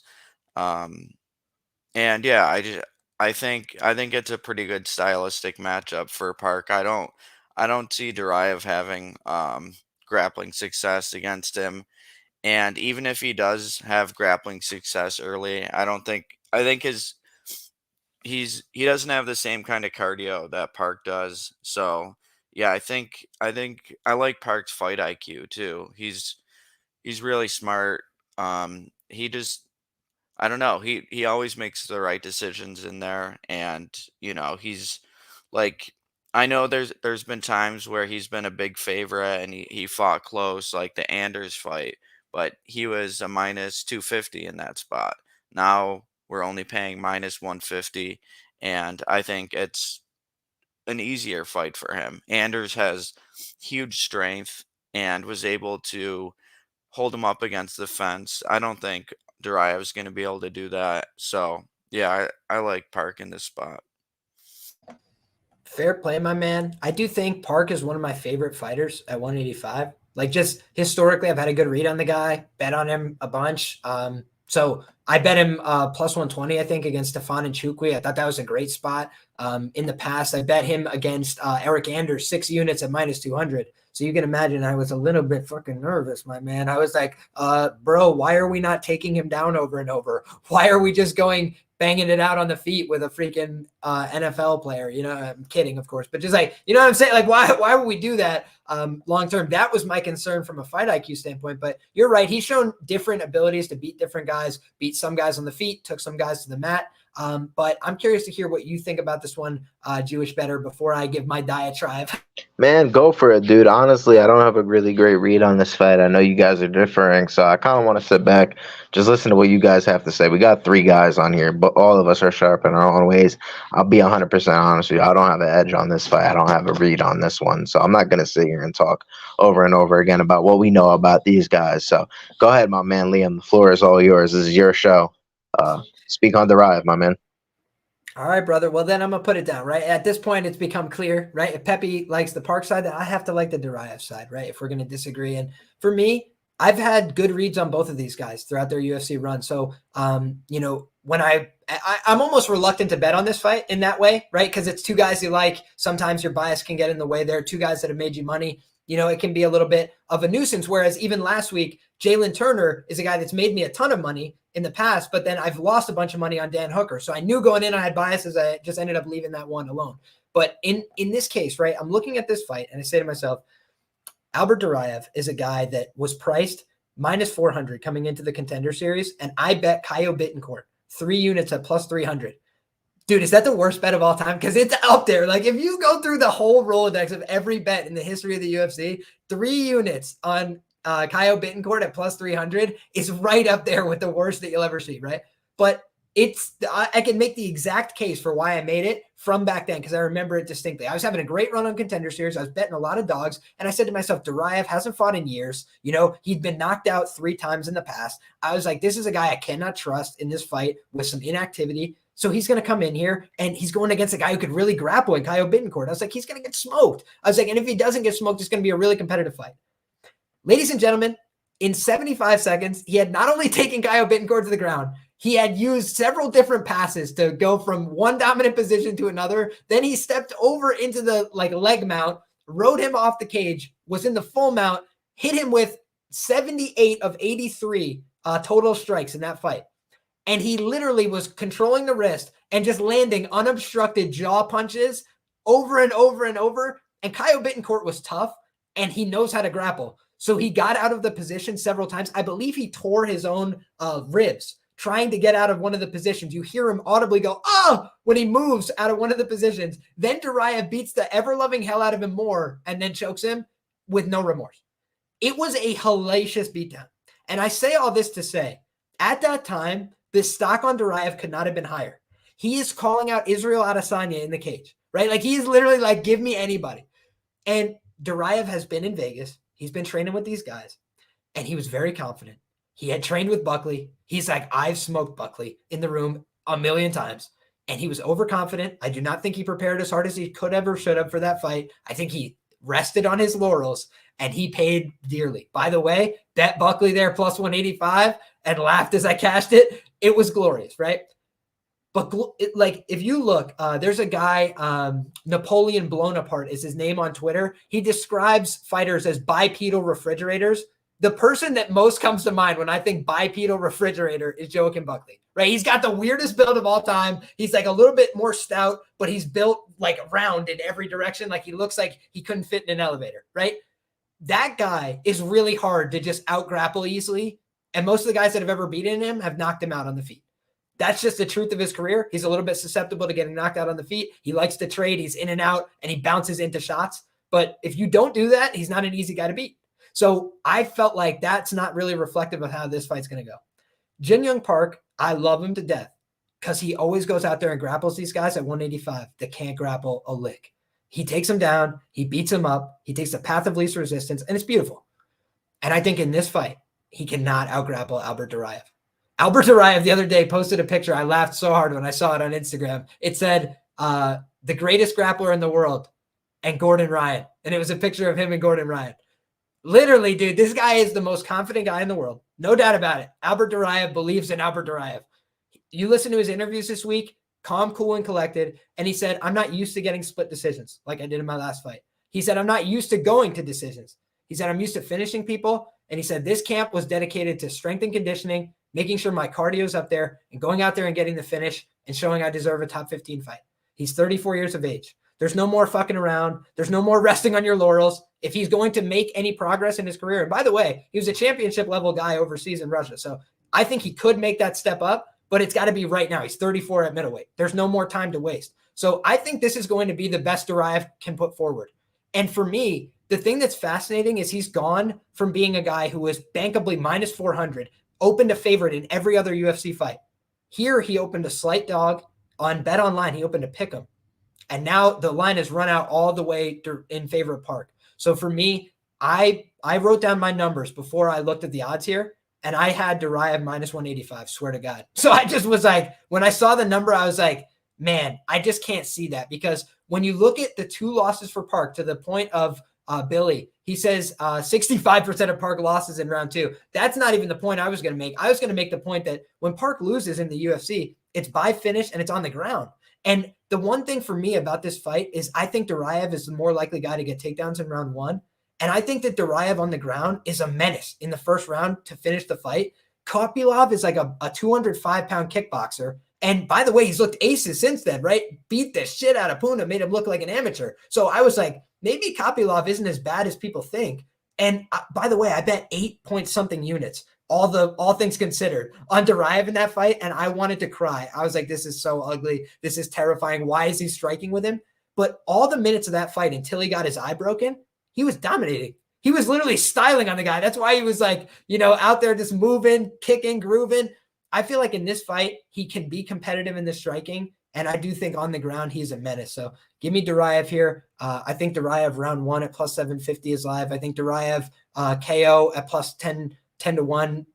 I think that's mispriced, right? We're at a 185-pound weight class where, a lot of fights end by knockout as a percentage. And you're not giving any credit to this guy, Duraev, who, again, in a fight that ended in the first round, he landed 78 strikes. That's the same thing we're giving credit to Chelsea Chandler for. And this isn't, women's fighting at 135 or 145 pounds. This is 185 pounds where guys can hurt each other with one shot. So those are the things that I like about Duraev here. But that's my diatribe aside. I think Park is a great fighter. I think he'll win more UFC fights. But he's had this pattern of win 3, lose 1. And I feel like it's every time he fights another good grappler. And he lost to Fluffy Hernandez. No skin off your nose. That's a loss that's aged okay. But it was because he got taken down 6 times. And when he fought Eric Anders, the takedowns were 3-0 for Anders. And when he fought Gregory Rodriguez, who, by the way, I bet RoboCop at minus 108 in that fight too, he got taken down twice, no takedowns for him. So I feel like when he can't get takedowns, he doesn't have that dynamism to his game. Even he's going strike for strike with RoboCop. RoboCop's out on his feet. And RoboCop was literally able to just recover and then knock him out. And I was like, are you kidding me? Like, that was just an insane win because I'm sitting there with a minus 108 on RoboCop. Like, all right, it's over, ready to rip it up. And then he wins the fight. And I'm just like, Jin-Young Park has recorded 0 knockdowns in the UFC. That's my ultimate problem with him. Is I don't know that he has the power to hurt Duraev like all these other guys. These other guys had to break Duraev's face to beat him, in fairness. So I'm like, I think that absolutely Duraev can get knocked out in this fight. But if that does not happen, I think Duraev is going to end up looking like, close to a pick 'em here at worst. So that's how I feel. But it's a hell of a fight. It's a great fight. 2 guys that have a similar level of experience. So please fire back, push back on my bullshit narrative because I had the floor. Yeah, it's just some counter arguments. Like going back to the Buckley fight, Buckley's a 170er and with poor takedown defense, and Duraev could barely get any grappling going against him. Like you go back and look at Buckley against Logan Storley, he gets like completely outclassed, taken down repeatedly, held down. Granted, he's definitely improved since then, but Buckley's always had a weakness for, well, just watch the Imavov fight. Imavov took him down whenever he wanted to and held him down for the first 10 minutes of the fight. And Duraev couldn't do anything grappling wise against Buckley. And then you look at the Rodriguez fight, and Park was close to knocking Rodriguez out on the feet. I don't think Duraev's going to be able to eat punches like that. So those were other factors that were in my cap. Hell yeah, man. I think it's totally fair, right? Like it's not like I'm out to lunch on why Park could win this fight, right? It's basically a cardio cap. ABC say always bet on cardio. I think Park probably has the better cardio, but I also think that we've seen Park slow down, right? Like I thought that the RoboCop fight, albeit from damage, I thought that was an example of it, but I thought the Fluffy fight, it wasn't like he was a worse grappler than Fluffy. It was just the fact that Fluffy was able to compete with him so hard in the grappling eventually wore him down. And I felt like he kind of just broke in that fight. I don't know if he got hurt. I don't know what happened, but he kind of just like stopped trying to get back up and fight. And so those are the kind of things that make me nervous for him here, but he's a good fighter. So I won't be mad whoever wins here, but I think Albert Duraev, just a couple mispriced lines here. In terms of the last thing I'll mention here is Albert Duraev went from being like chalk prices, like 60% ITD in every fight in the UFC, like his first 3 fights out, to now he's like plus 325 on the ITD as well, which just feels a little bit wide to me. So shout out to MMA Triple J, another really sharp guy in the chat. Duraev to have the most takedowns for SGP. I do not have DK, but I do think that is a potential way to play it. I also don't have access to the SGPs, but shout out, a lot of sharp people here with different ways to play it. Our guy Furio is on Duraev as well. Buckley low to the ground sometimes those fighters hard to take down. I agree with you, Thomas. So shout out to the sharp chat that is keeping us going as well. But next up, guys, do you have any thoughts on the total? Because the under 2.5 is plus 110, plus 120 around.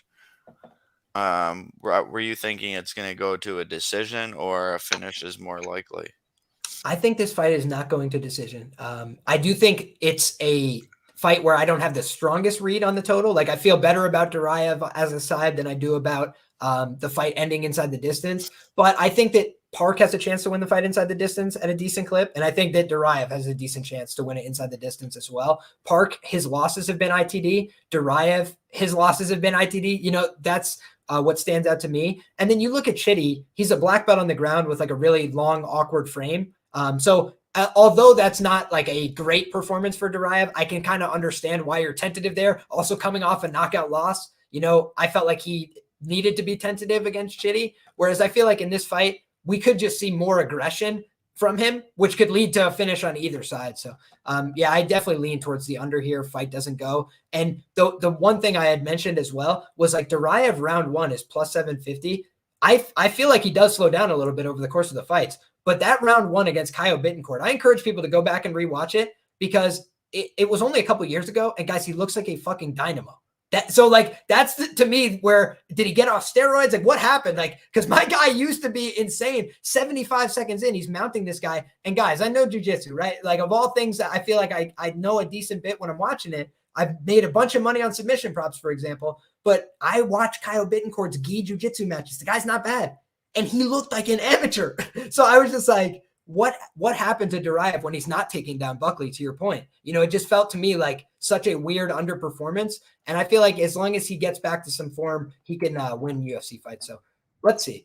But next up, man, we got an Atman Azatar fight against Francisco Prado. And I'll definitely tell you, I'm leaning towards this fight not going to decision, right? On the one hand, you've got Azaitar, who I think people are, unsure of what to make of this guy. He's been very inactive. He had the what's in the bag incident, right? So he's kind of had this colorful UFC run, but you look at the guys that he's fought. When he fought a good fighter, he got smoked in the first round. When he fought guys that were really low level, he looked okay against those guys. So I feel like that's the Azaitar story. A little bit hard to know what to make of the guy. He's 33 years of age, seems pretty one note. He's a big power puncher. He likes to circle away from the power hand of his opponent and then wing big shots. But when you approach him with more sophistication, like Matt Frivola, when you're throwing corralling kicks, when you're preventing this guy from moving, when you're backing him up to the fence, he looked to me like a very average basic striker who was getting caught, and he didn't take the shots particularly well.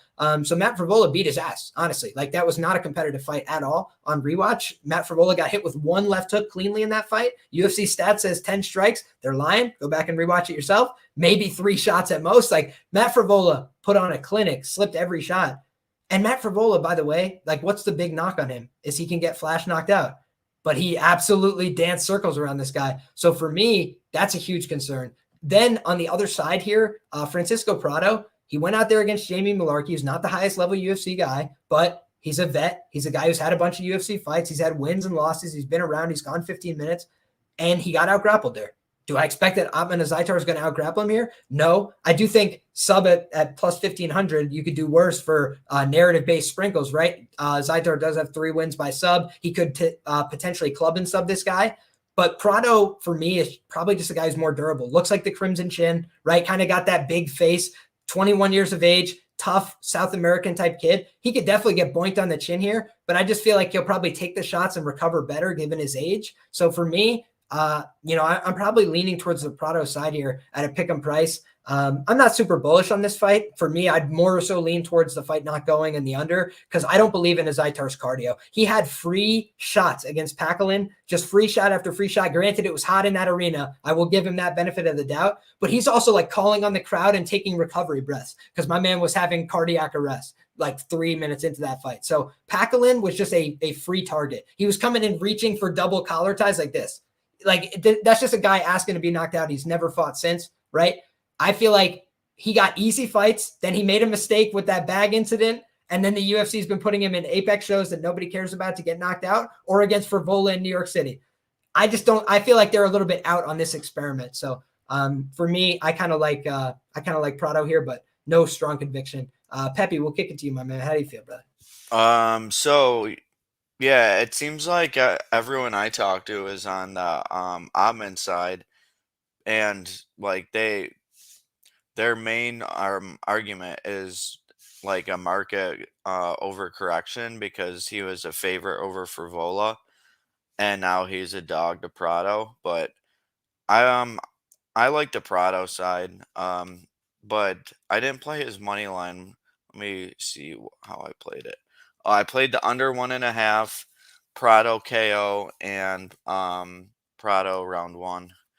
I thought those were all solid looks. Under 1.5, probably my favorite. I kind of wish I went bigger. I only played it to win 1 unit. But I think that's a super solid look. Prado's super young. He's going to be improving. Going to be getting a lot better, and I think this is just such a winnable fight for him. Even if he gets tagged early, looks like he has a really good chin based on the Mullarkey fight. So yeah, I like him. I like him to win by knockout. I love it when we're on the same side of these fights, my man. And to your point, though, here's the thing that I think people missed, right? Frivola did not open the dog. The market pushed this guy Azaitar to a favorite, and then Sharp Resistance stood there and was like, Frivola plus money will have that, right? Because I feel like at the end of the day, Frivola can wrestle, can grapple, can go the full 15 minutes, can beat proven top 15 lightweight guys, and can knock you the hell out. So like, he's clearly the side at plus money against somebody like Azaitar who can knock you the hell out.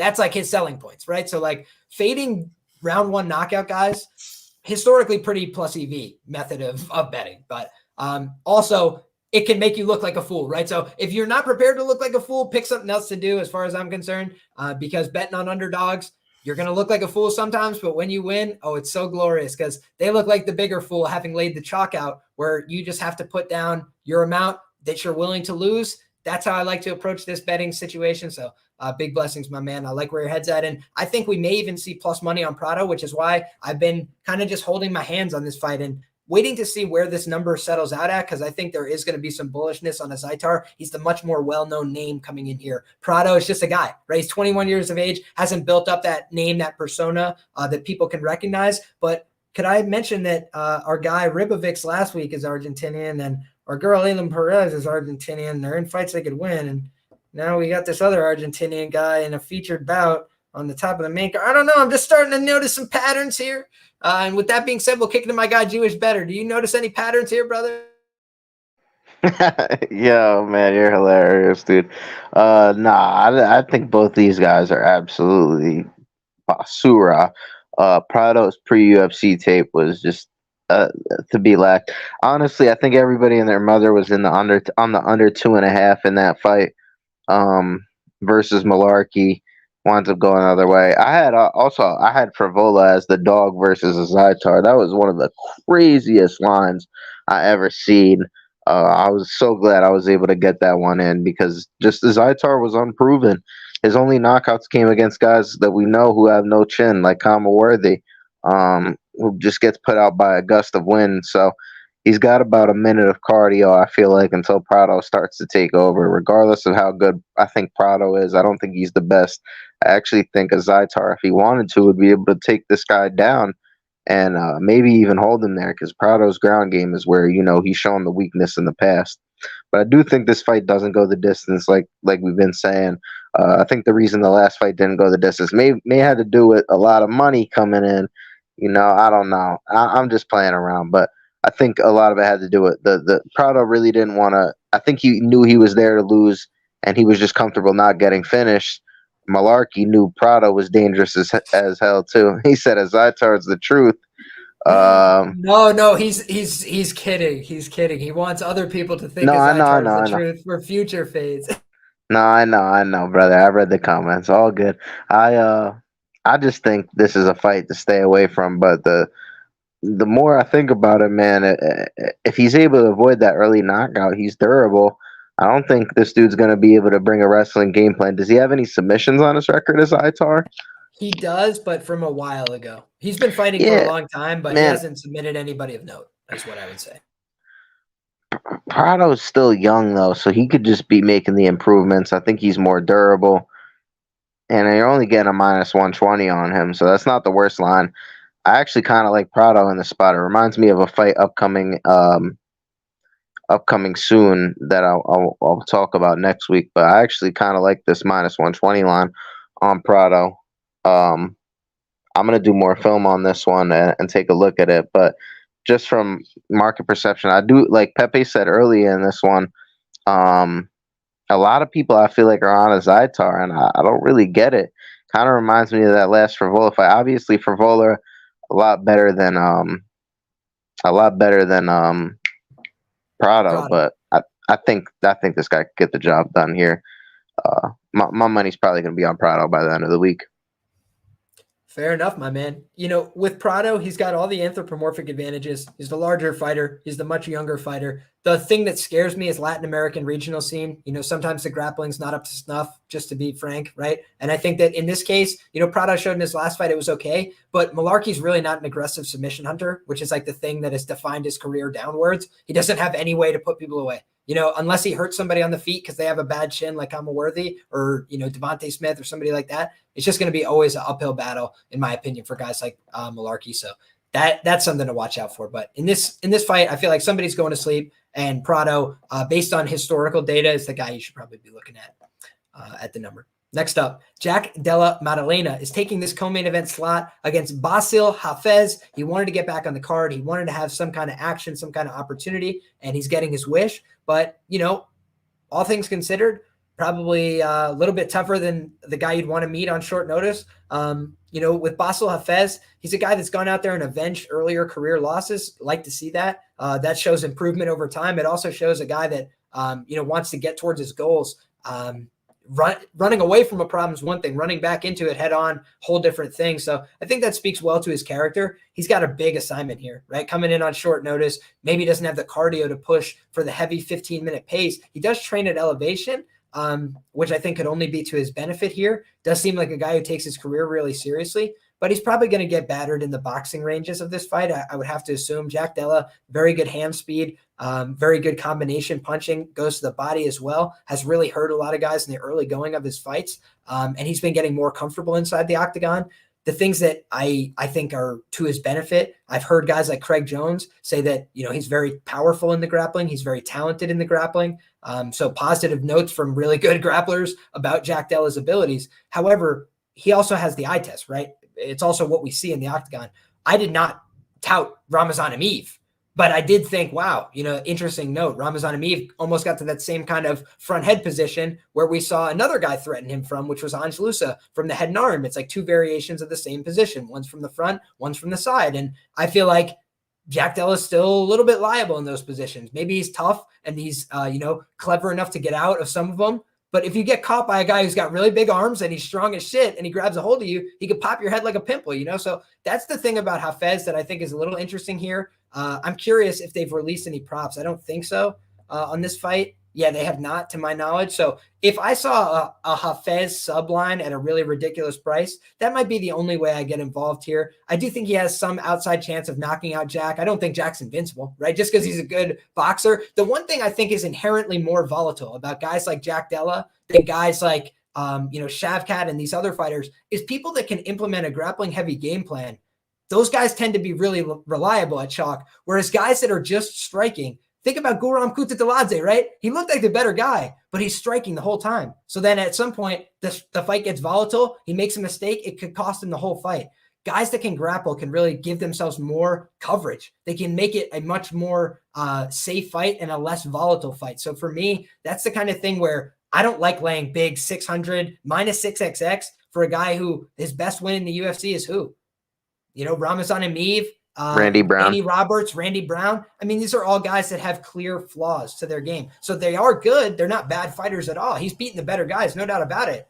But has he beaten guys that say he can reliably win this fight, 9 times out of 10?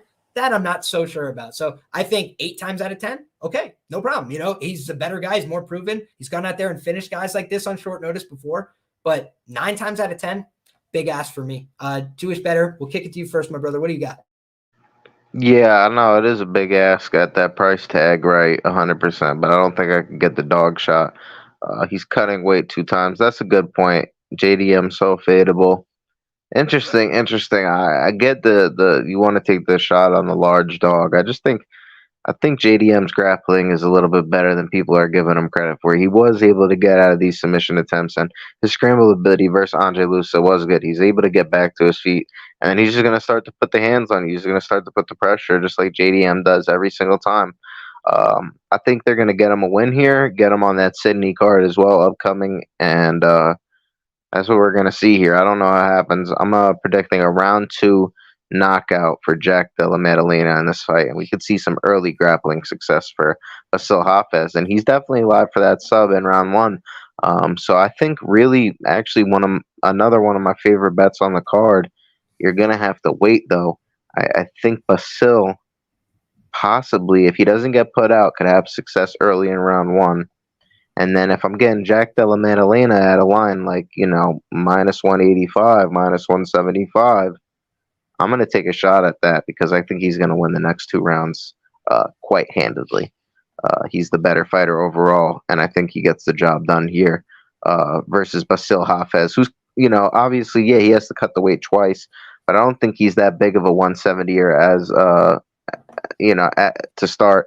And on top of that, this guy Basil Hafez now is coming in on 2-3 weeks notice. We know guys generally don't win fights when they come in that way. So this is his way into the UFC. It would be great if he does get the job done. And like you said, he does have the paths. I'm backing the guy that I think the UFC wants to get onto this UFC Sydney card, and going with Jack Della. Fair enough, man. You know I love a good narrative nation play. So thinking about the next step, that's always important. When I'm looking at this, though, it is a guy with virtual size parity. You know, he's 5 years older. He's got a little bit less experience. That's the thing that I don't like. Older fighter, less experience. Don't really love to see that overall. But Jack takes some damage in his fights at times, especially the earlier fights in his career. He's been knocked out before. So it's not like he's a perfect fighter. It's just that he's clearly the more talented fighter. He's young though, 26. I feel like even if he falls off and loses any of these fights on the come up, he could easily be rebuilt, repackaged, get 2-3 wins in a row, and he's right back up the card. So at welterweight right now, they're due for turnover, but it's also, you know, they've acknowledged, Mick Maynard, I think it was, had said in an interview from Contender Series, like, we think that this is the #1 welterweight prospect in all of Australia and New Zealand. So they told you up front, like, this is exactly how good we think this guy is. But that means if you know anything about the UFC, they're also going to try and test him, because they like to see these guys go through some tests and prove, okay, we can see you go against a grappler. We see you go against this guy. We see you go against a guy who's tough and gritty from the regional scene. Those kind of things are what they do to check boxes before they send you all the way up the card. Now he's got that co-main event showcase, could have a little bit more pressure on his back, the 1 week turnaround, just a few little red flags for me, but certainly from a talent standpoint, no pushing back on Jack. What do you think, Pepe? I don't know. I think the one line that was kind of sticking out to me is the over 1.5 plus 160. Just need Hafez to survive 7.5 minutes. And I might take some stabs on late Della props, because Hafez is kind of gassy. So I don't see the fight going the full 15 minutes, but I do think it'll go over 1.5, and then I might do some round 2 and round 3 props for Jack. Nice. And because of how bullish people are going to be, presumably on the early finishing equity, as they often are, you might even get decent numbers on the fight ends in round 2 or ends in round 3. So a couple of interesting ways that we could play that. But with that being said, guys, let's close the book on this big favorite co-main event and move to a much more closely lined main event of the evening. Interesting fight here between the preacher's daughter, Holly Holm. Swirling rumors of a Ronda Rousey return, shot down already by the great Ariel Helwani. But our girl Chelsea Chandler was, stirring it up a little bit at the press conference, trying to get something going there, trying to create some smoke and some fire. Holly Holm, definitely one of the most marketable women in the UFC. She is much older, 41 years of age here, but she's still been fighting fairly actively for the company. She's been getting after it pretty often. What do you got, Jewish Bettor? Yo, we got to help my man out here in the chat. He's at McDonald's. He's at the drive-thru, and he needs to know what to get. It's the 10-piece with the Oreo McFlurry and the medium fry. I mean, keep it simple. Keep it all American, above board. If you're still hungry, you get the McDouble on the side there. Make sure you keep it baller on a budget. That'll run you about 10 bones, and you'll have a great time. What do you think, Kai? Shout out. But yeah, to get back to this fight, man, on the other side, right? We had talked about Holly Holm a little bit and how she's marketable. She's got the, support of the fans behind her, all this stuff. She's also a girl that I have faded in the past, right? I thought Ketlen Vieira was the gift of the century. Last time my guy Pepe was on the show, right? Plus 200, I had to take the 6-unit stab. If you remember, my man, I took a big shot over 1 unit on Ketlen Vieira by sub, plus 850. And the reason I took it was because I felt like she was better at grappling than Holly Holm.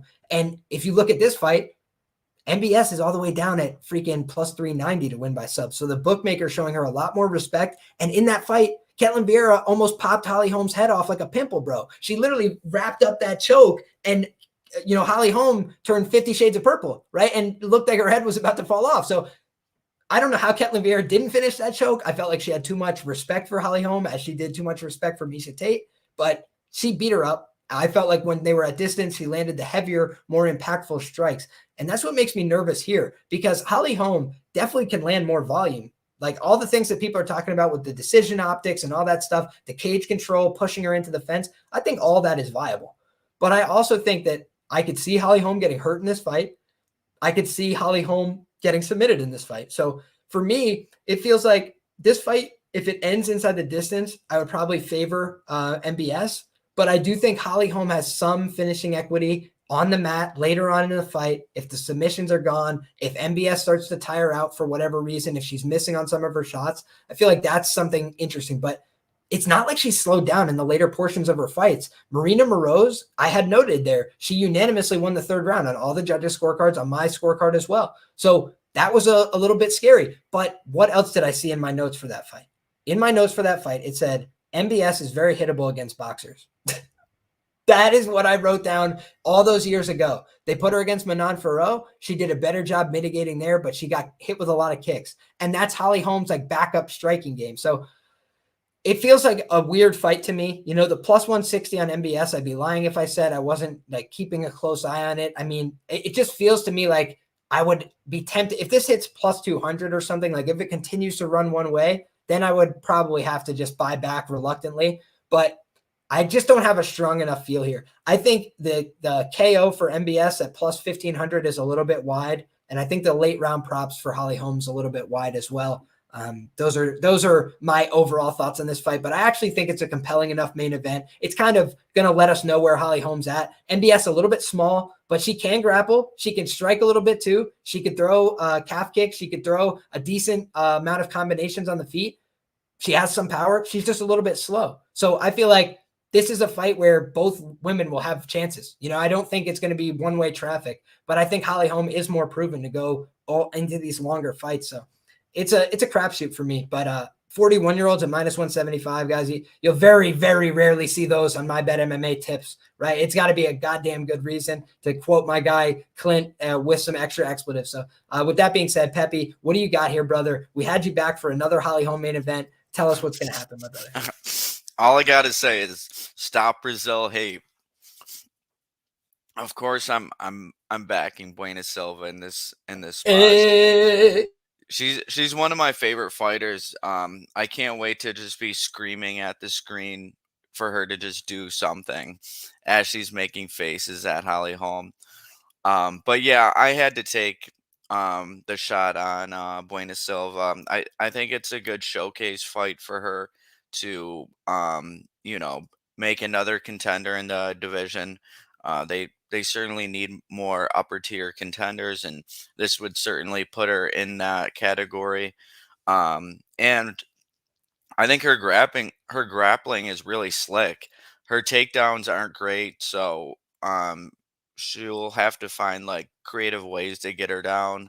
But even on the feet, she is lower volume, but she's going to be landing the much harder shots, and she's so damn durable, and I just love the way she fights.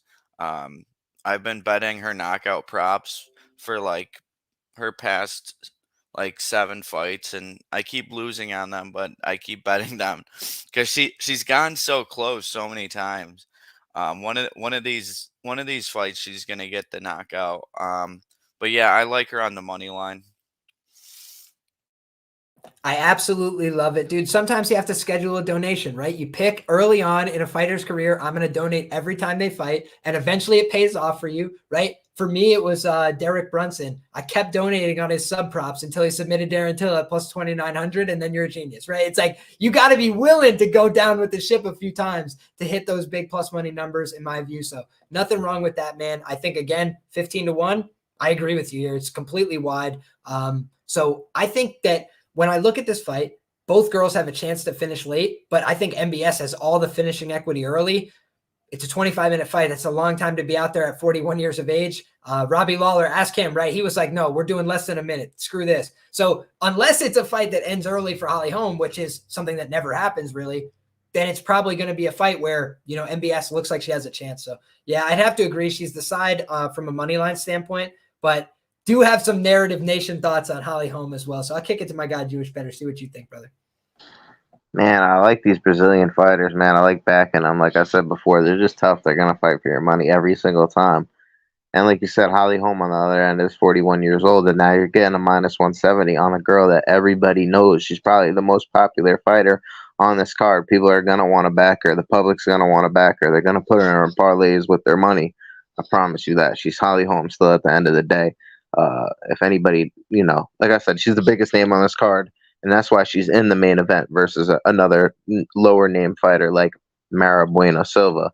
I think in this spot, I'll have to take the Bueno Silva side at the plus money. I think this is closer to a 50-50 fight.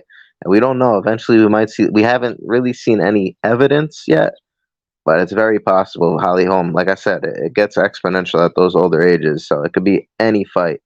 Doesn't Holly? Yeah, that's a great point. I mean, I don't know how much you take that into consideration, but I don't think she's beaten a Brazilian yet, if I'm not mistaken. Betchko Right she knocked out, but other than that, you are correct. She has lost to every other Brazilian, as far as I'm aware. Yeah, that's a good point in the comments, my man. So I agree with my man Pepe here. I haven't gotten a bet down yet. I just feel like this card, man, is really not about like who's better. It's like every single fighter on this card has flaws. This is a shit card, my man. And we've sat here and talked. I enjoyed it every single 2 hours of this. But yeah, this is a tough one, my man. I feel like it's kind of just picking who's not as bad rather than who you think is better on this card. Yeah, the things for me about Ketlen Vieira that I loved was, number one, it was plus 200. So it was like really, really wide. Again, if this goes to plus 200, they're forcing my hand. Like they're literally making me come to the window. But when you look at this kind of fight, right, she doesn't have the same judo and Brazilian Jiu-Jitsu black belt credentials, as well as the wrestling championships at the local level. Like there was a lot of boxes that Ketlen Vieira checked, and she'd had a lot of high level experience. But MBS is so much tougher. And to your point, Pepe, she's so much more durable than Ketlen Vieira. Like Ketlen Vieira, one of the only women to get one punch knocked out in the UFC's history, right? It's like, so I think that when I look at this kind of fight, I like dangerous women. I like women that can finish. So probably going to have to lean into the underdog or just not get to the window at all here. But for me, another card where not a lot of great fighters, right? It's a lot of volatile fighters, a lot of lower level people. So I'm looking at dogs. I'm looking to pick my shots selectively here throughout the card, but that's the strategy we've been using 3 weeks in a row, 3-0-1 the last 4 weeks. So it's been a good little run, hoping to keep it going this week. Tricky card for sure. So not going to be easy, but hopeful to do it. So Pepe, please. What was the narrative on Holm that you brought up? Okay, so here's my very quick narrative nation for Holm, right? Holm was brought back for that really easy fight against Kunitskaya, make her look good, give her a winnable fight. MBS, girl who's tough, good, skilled, looks good on paper if she gets the win, but she's also a little bit smaller, former 125-pounder, doesn't have the 5-round experience. They could potentially rob her on the cards if it gets there, like they've done with other Holm victims. But when I look at this kind of fight, I just say to myself, Holm is like friendly with Dana White, and like she's got an independent boxing manager, seems to get easier matchmaking at times than a lot of other women. I feel like she probably asked for the Ketlen Vieira fight and then was shocked when she lost. If you know what I mean? Like, I don't think that she expected to lose that fight. And also she's been in proximity to a title shot for this amount of time. So they have to give her like title-ish level fighters. But here's the narrative at the most basic level. You remember after her last fight, she said like, save the kids, man. Like everybody save the kids. And it was like a whole big thing. And people were like, fired up on either side. Like, yeah, we do need to save the kids. Or like, how could she say that? Like, don't talk about saving the kids. Do you remember this? It was controversy, right? And controversy creates cash. Last week, it was Trump's at the event and whatever. And all these kind of things that the UFC does to generate engagement. It doesn't matter if people are pro or con if they're talking about it. And right now there's a movie that's viral, The Sound of Freedom. It's on everything. People are talking about it. It's on the news. And last time she was out here, she said, save the kids. If she wins this fight, what do you think she's going to say? She's going to say, save the kids, bro. And she's going to have Dana White standing in the back like this, smiling like a goofball and all this stuff. Who, by the way, Dana White, who never does anything, for charity or whatever, right? He just randomly, I'm kidding, right? He does nice things in the community, whatever. But when we're talking about Dana White, right? He goes out there and puts out like a 3-minute video on why you should watch this movie last week, the week before Holm fights. So I, as a resident of Narrative Nation, will always bring up these things up, right? I always look at every possible angle. That for me was a little concerning because my gut lean, if you guys go back and watch Liam's first look, I talked about MBS and how I thought could be a live underdog situation.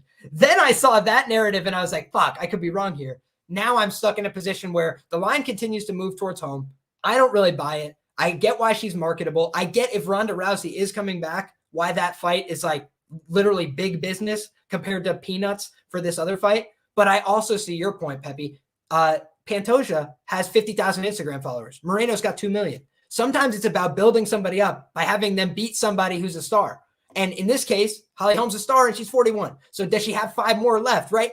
The overall narrative, I think, favors the younger fighter here at plus money.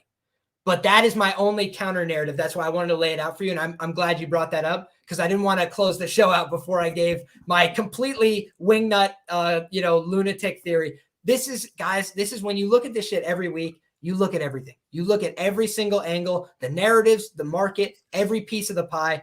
So there it is. Whether you like it or you don't, that's the narrative nation for Holly Holm.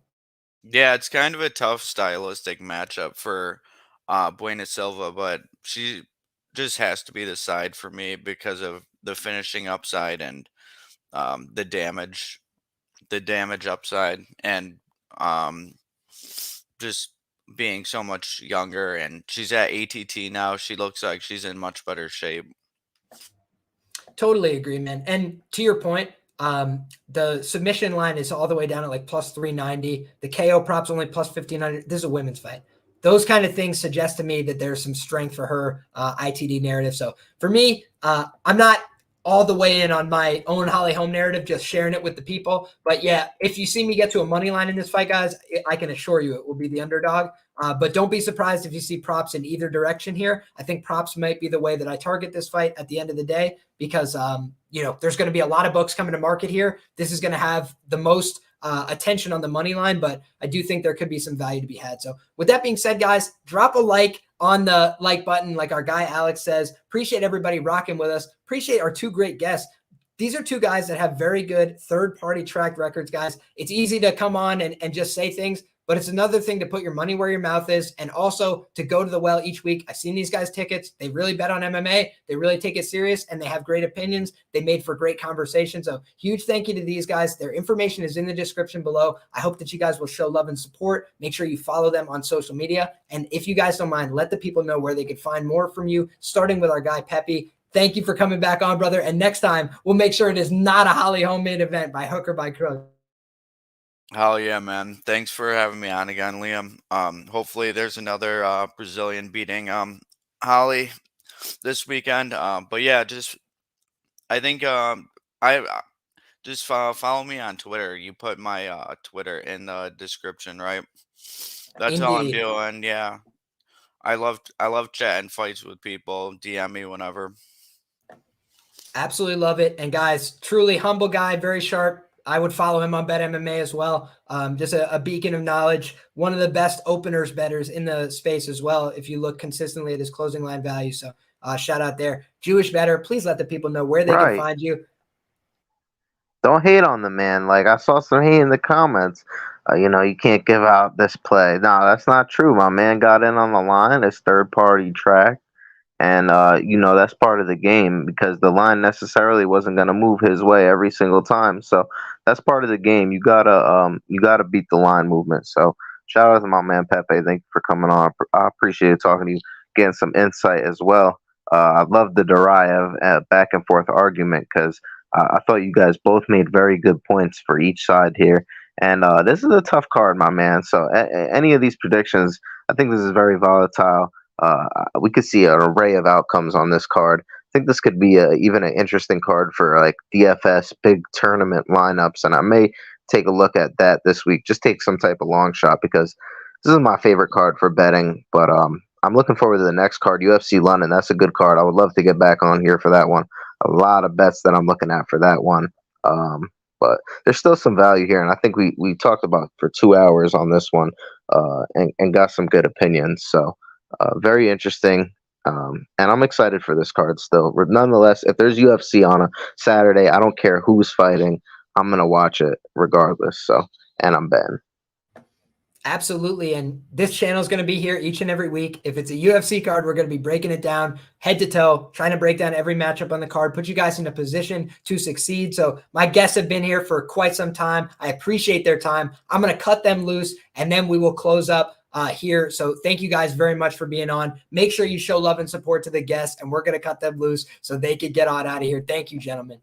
Now, guys, want to say thank you to everybody who tuned in to watch the show today. God bless you all. Appreciate you guys so much for tuning in. If you guys have any questions, comments, concerns, you can go ahead and fire them off in the chat. Again, a huge thank you to our guys who joined the show. Our guy Pepe hasn't been on in a while, but very sharp guy, extremely talented. If you go look at the work on betmma.tips, it truly speaks for itself. And our guy Jewish Bettor becoming a frequent guest of the show. You guys know him. You guys enjoy him on the show. We've had a lot of positive comments and feedback as well. So appreciate everybody that shows love. In terms of the information for me, guys, I release my bets, my information throughout the week, as well as my tape study. I have very in-depth notes on a lot of fighters on the card. In terms of the fighter profiles, probably 15, 16 profiles for the fighters on this card, many more, especially this is a very low level card. So I actually have less tape than normal. But when you look at the pay-per-view last week, 100+ pages of notes on the fighters on the card and much more. So if you guys are interested in that kind of stuff, like really in-depth notes, information, high-level betting materials, world-class betting materials, in my view, that information is in the description box below. That's whether you want to tail my plays or go against them with a large bevy of information. I don't think that there's anybody else that has the same level of information in terms of detailed tape studies of fighters. So that's my unique selling point. I hope that you guys, if you're interested, will check that out in the description below.